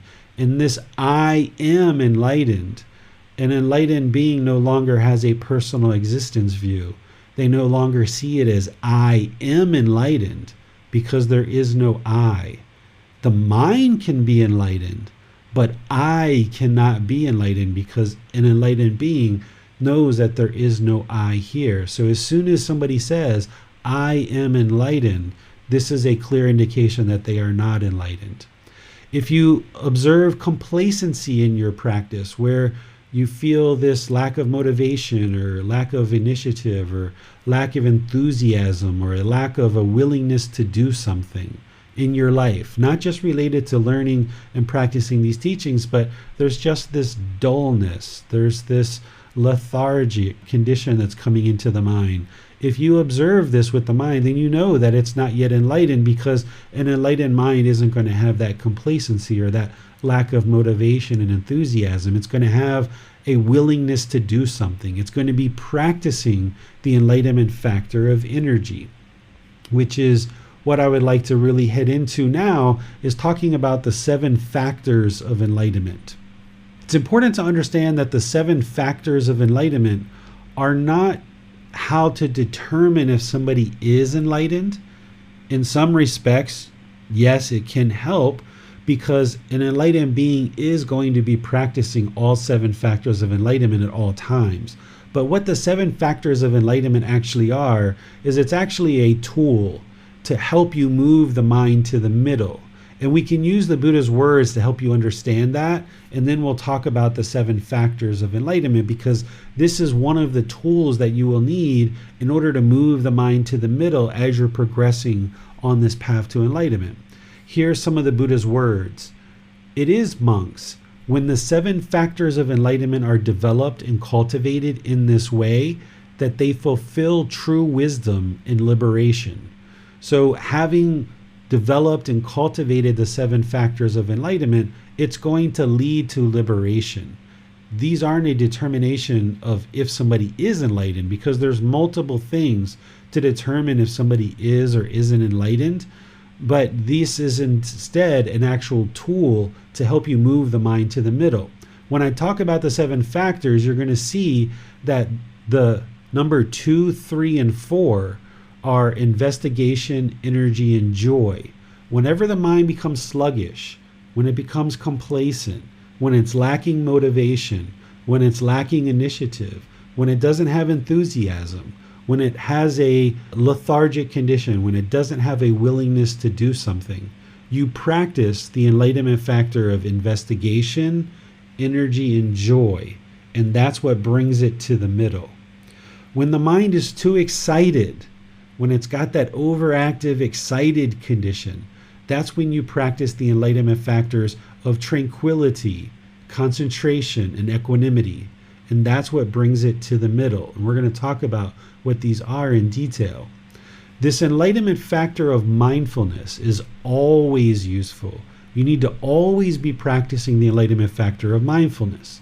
So let's talk about what these individual factors are.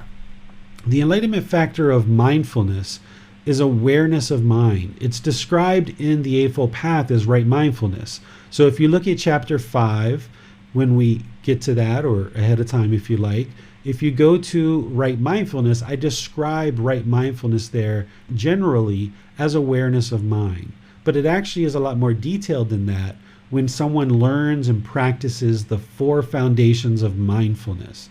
But you can think of it for now as awareness of mind. Because remember, this path to enlightenment, it's a purification of the mind. You're clearing out all this clutter. You're clearing out all this pollution. You're clearing out these taints and these fetters. In order to clear out the mind and purify it, you have to be aware of what's in there. And that's how you do that, is by cultivating right mindfulness or awareness of mind. We cultivate that in meditation when we're doing breathing mindfulness meditation, but then we practice it all day long as awareness of mind. If unwholesome thoughts arise in the mind, you're aware of that. You cut it off and let it go. If wholesome thoughts arise in the mind, you're aware of that and you support them, you encourage them, you don't allow them to fade, you bring them into the mind more, right? So in order to purify the mind, eliminating these unwholesome qualities and arising the wholesome qualities, you cultivate that in meditation, but then in daily life, you're always practicing mindfulness, being aware of the mind. This is where we get into trouble when we're not practicing mindfulness and the mind starts having this unwholesomeness creep in. That's where the mind can become diminished and degraded. So when we're aware of the mind, we can get rid of those unwholesome thoughts, those unwholesome ideas, those unwholesome perceptions, the unwholesome practices that we do in daily life, and we can arise the wholesome.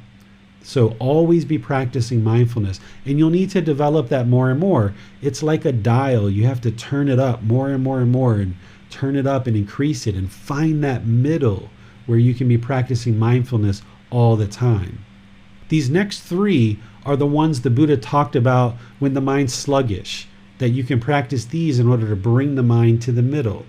The second one, which is the first one as part of the series, is investigation. The enlightenment factor of investigation is having dedicated examination, exploration, research, study, and questioning to learn the teachings. In order to attain enlightenment, a being's going to have access to the words of the Buddha. They're going to have access to a teacher. They're going to have to be part of a community. And through investigating the teachings, then with this dedicated examination and study of the teachings, they can then learn them, reflect on them, and practice them to actually experience the results. And if the mind is sluggish, if it's complacent, if it's lacking motivation, when you get into studying the teachings through this enlightenment factor of investigation, it will bring the mind up and start experiencing more energy. This energy, this enlightenment factor of energy, is having effort, determination, ambition, initiative, motivation, this mental vigor, this enthusiasm, and this willingness to do something.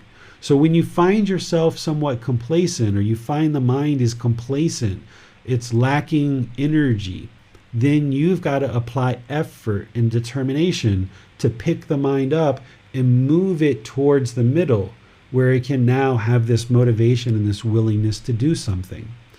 And then there's this joy associated with investigation of the teachings, associated with bringing this energy into the mind.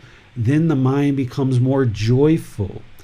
This joy that we're talking about with the enlightened mind, it's not associated with any object, right? It's not, oh, I got a new car, so I'm joyful.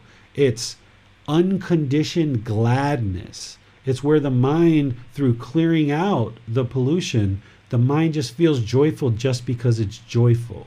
The practitioner isn't attaining this joy based on craving, desire, attachment.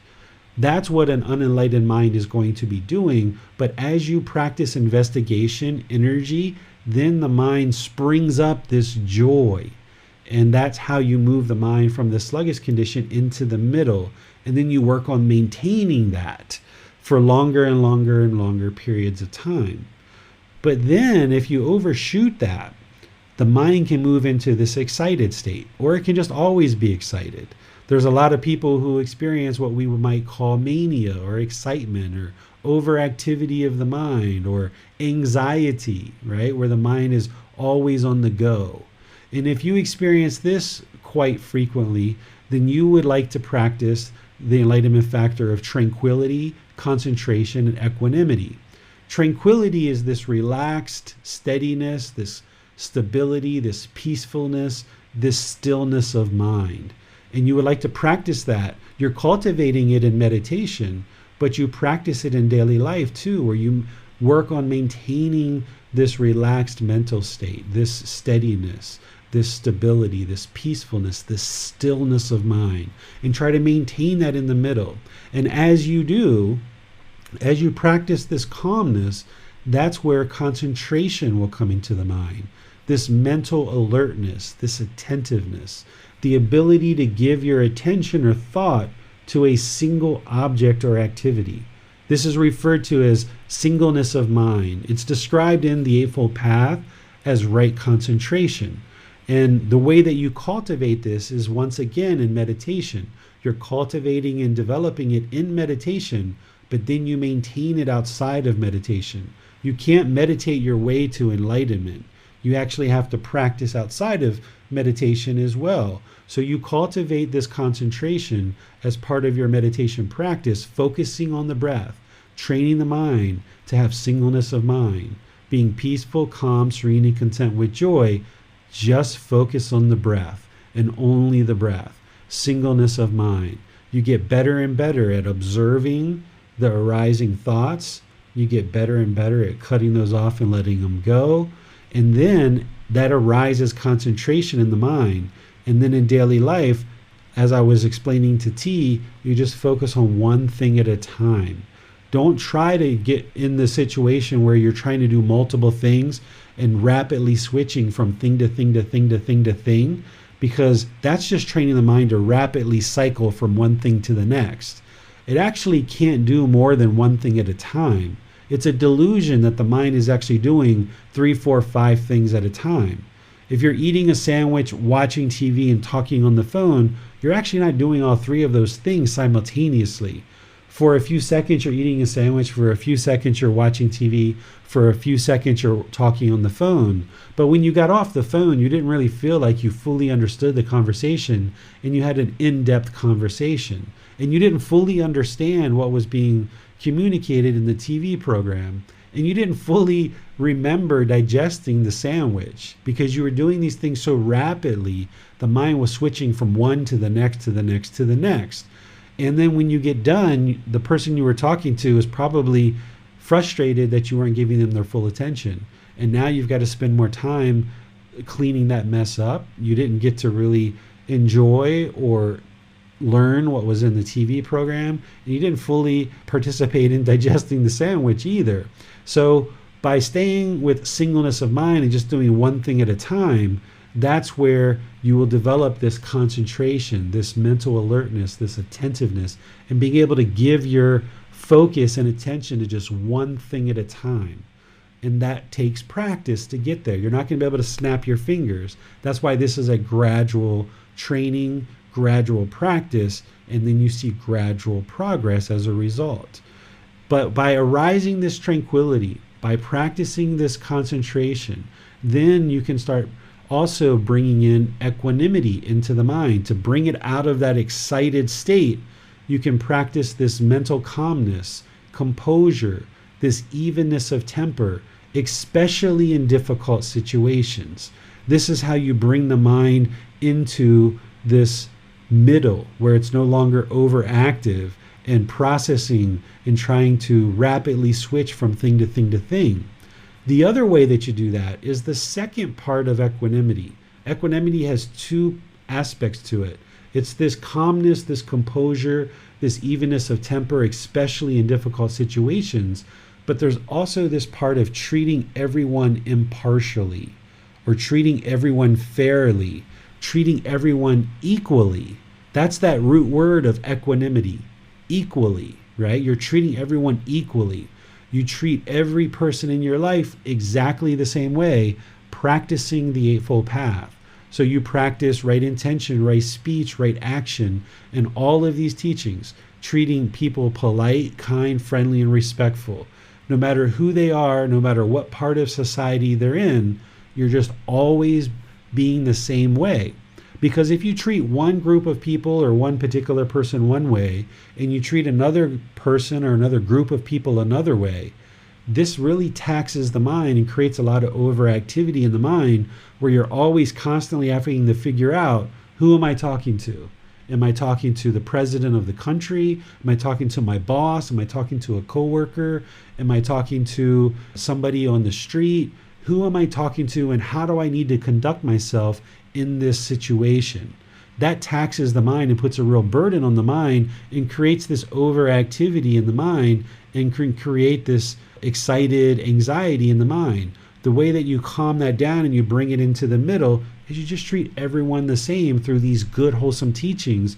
You're always practicing all the steps of the Eightfold Path to include right intention, right speech, and right action. And that will bring the mind to this permanent mental state more and more and more as you practice all of these teachings, because you're permanently treating everyone the same.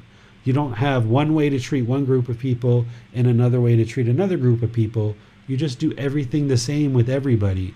Polite, kind, friendly, and respectful, in training the mind in all of these teachings. So let me pause here and see what questions you guys have on these particular aspects of the Buddhist teachings of the 7 factors of enlightenment as a tool to help you move the mind out of this sluggish condition and out of this excited condition. The way that you ask questions is put those in Facebook, YouTube, or Zoom, and then we'll get your questions asked during the class, or you can raise your hand electronically to be called on. Just to clarify, the 7 factors are best understood as a way to fine-tune the mind toward enlightenment, essentially. Yes, if you go back to that analogy that I've used a few times, if you think about this being David or James or T or Marion or Jim, if you think about this being as like a big hunk of wood and you're trying to create this sculpture, when you first start learning this path, things like right view, right intention, right speech, and others, you're using a big old axe maybe or a hatchet and chopping off big pieces of wood. Because usually our speech is pretty harsh for some people who come to this path. It can be pretty bad. At least mine was. I can't speak for anyone else. Before I came to this path, there were times where I spoke very unkind, very impolite, very disrespectful to people. And when you learn these teachings and you start chunking off these big pieces of wood in order to get down to this beautiful sculpture, you're chucking off right view and you're chucking off all these other teachings of, wrong view, wrong intention, wrong speech. You're chucking off all these big pieces of wood to get to right view, right intention, right speech, right action, and so forth. But then as you're progressing on this path more and more, you kind of need to pull out another tool. You need to pull out that little X-Acto knife, where before you're kind of sawing and chopping off big hunks of wood. These 7 factors of enlightenment are really refining the sculpture, getting down to the eyelashes and the creases in the eye, or maybe a couple of wrinkles around the eyes. You're kind of putting those in with a little X-Acto knife. That's what the 7 factors of enlightenment are. Is they're another tool that moves the mind to the middle. And the more you understand this particular tool, then when you see your mind is sluggish or complacent, then you can practice those factors to bring the mind to the middle. Or when you see that the mind is overactive or excited, you can use those 3 factors of tranquility, concentration, equanimity to bring the mind to the middle. And then you're always practicing mindfulness as part of this path. So this is another tool that the Buddha gives us in order to move the mind to the middle. It's not something that you might run out and go start learning right now, but it's something for you to understand that it's something there. I suggest somebody focuses on the 3 universal truths, the 4 noble truths, the Eightfold Path, the 5 precepts, and extensive meditation training. Those are the real super core teachings. And then that list I gave you earlier with the Brahma Viharas, the 10 fetters, the 7 factors of enlightenment, those are additional teachings that you're going to need as part of this path to enlightenment. But those initial ones that I just spoke of, the universal truths, the 4 noble truths, the Eightfold Path, the 5 precepts, and meditation training, that's where somebody really gets underway and starts chucking off the big pieces of wood. Earlier, you briefly discussed complacency in regards to knowing whether or not the mind is enlightened. And in the book, you mentioned that complacency can be the most detrimental quality of mind. Would you say that complacency can be one of our biggest obstacles on this path toward enlightenment? Yes, if the mind is disinterested, if it's complacent, if it is angry and enjoys the anger, enjoys the fighting, enjoys the arguments, enjoys the hostility, enjoys the ill will, going around and doing harmful things in the world, this mind is not going to be interested to learn and practice. The mind's complacent. It's not interested to shed all of these unwholesome qualities. Or as you progress on this path and you start learning, there's different times where the mind can get a bit tired and you're going to probably need to take a break. If you've been reading for 3 months or 6 months or a year and you've really been putting a lot of effort into this path, there might be times where a week or two you need to just step away from the book and give the mind a breather. And that's okay. But if you allow the mind to slip into complacency where that becomes 4 weeks and 6 weeks and 8 weeks and 12 weeks, and longer. There was a period of time where I went for about 2.5, 3 years of not learning and practicing. And boy, was that the hardest time of this life. So if you allow it to become that, that's where all the problems are really going to come funneling in. So complacency is a real big hindrance, because if the mind is lacking motivation or a willingness to do something and actually take the effort to move forward in your practice, it's going to hinder you from being able to make progress. So anytime you see the mind become sluggish or complacent, you should pick the mind up and move it towards the middle. But if you're taking a break for a week or two and you consciously know that, and you're just not going to read or maybe attend class for a week or two or whatever it might be, then just consciously know that you're going to do that, but don't allow it to become much longer than that, or else the mind can slip into complacency, which is just going to degrade the mind. And you'll see during that period of time where you're not actively learning and practicing for 4 weeks or 6 weeks or 2 months, you're going to see that the discontentedness starts coming into the mind and things get really difficult.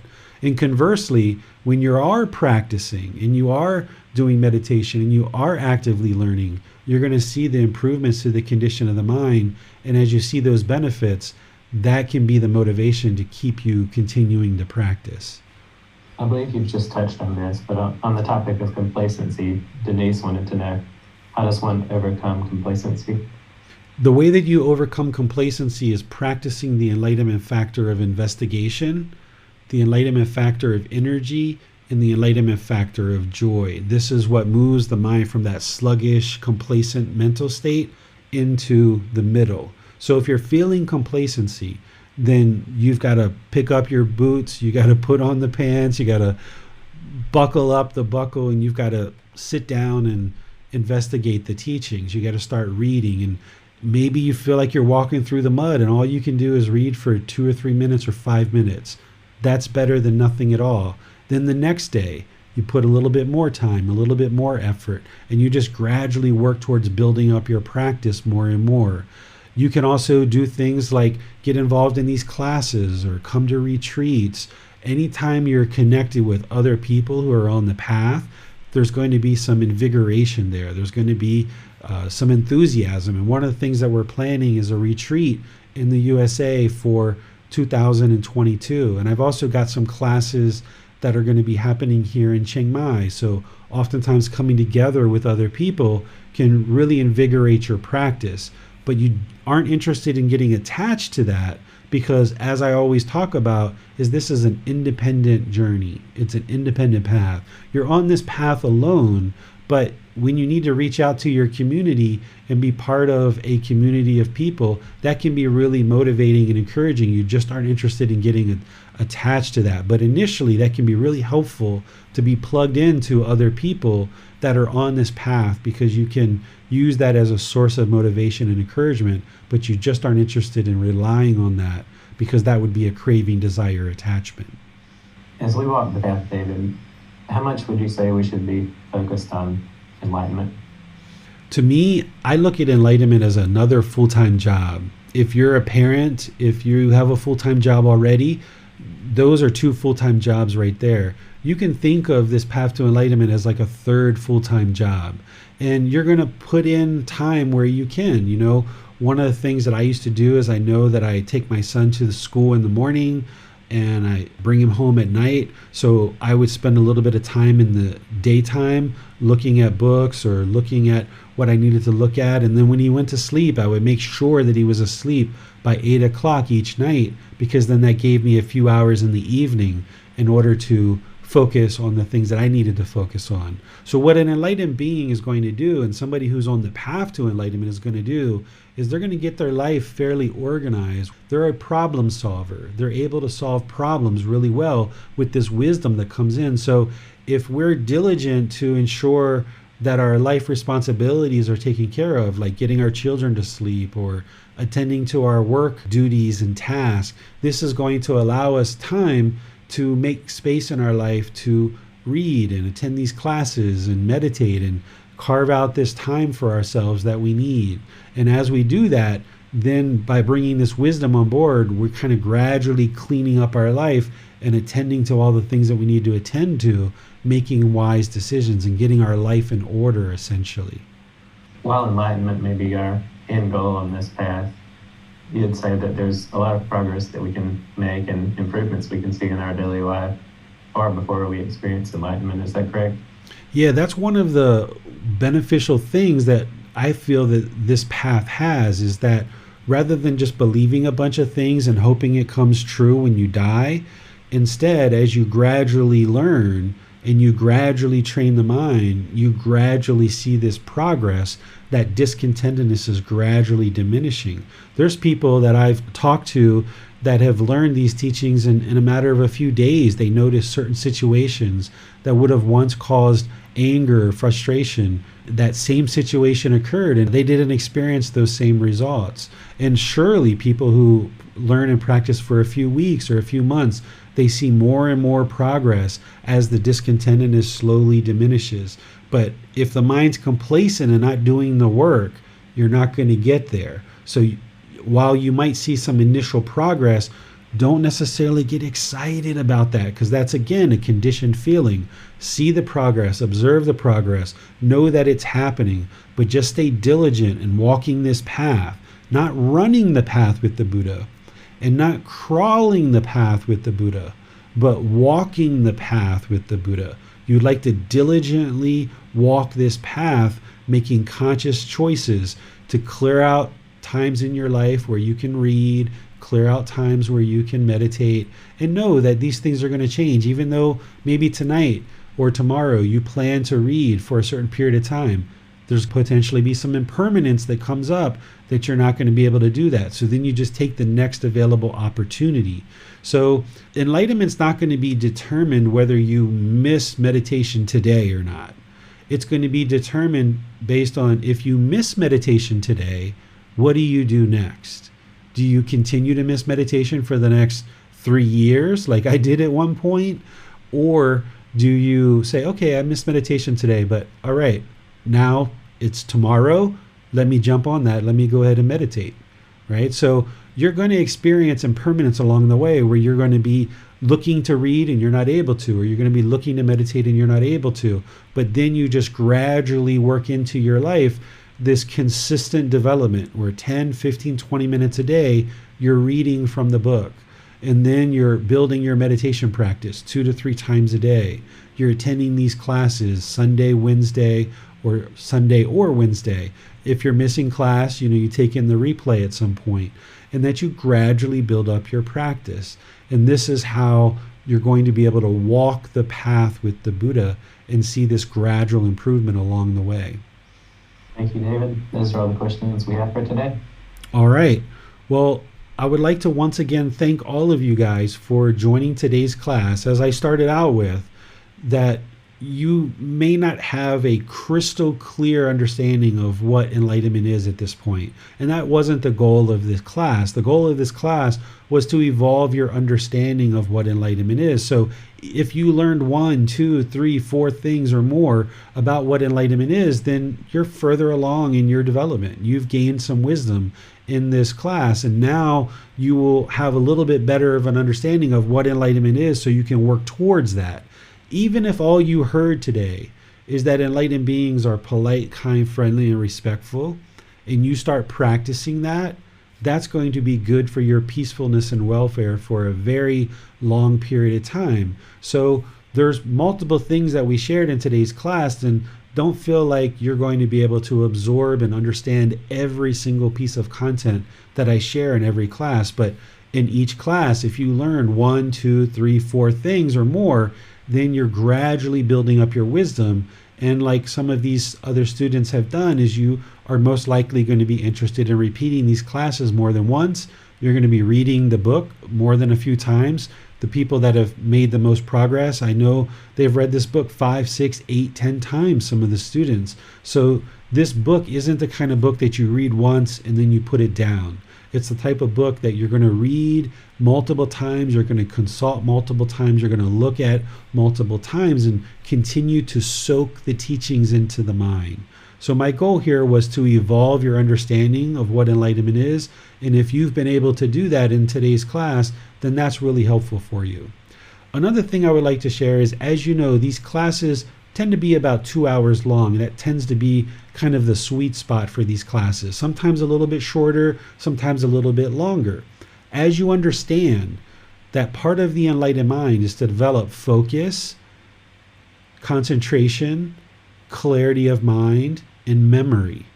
Well, just by you training the mind on Sundays and or Wednesdays, or as you're taking this in on the podcast or through the replay on YouTube or something, just being able to take in 2 hours of content at one sitting and training the mind to be focused, concentrated, having clarity of mind and having memory to be able to remember the things that we're talking about, that's training your mind right there.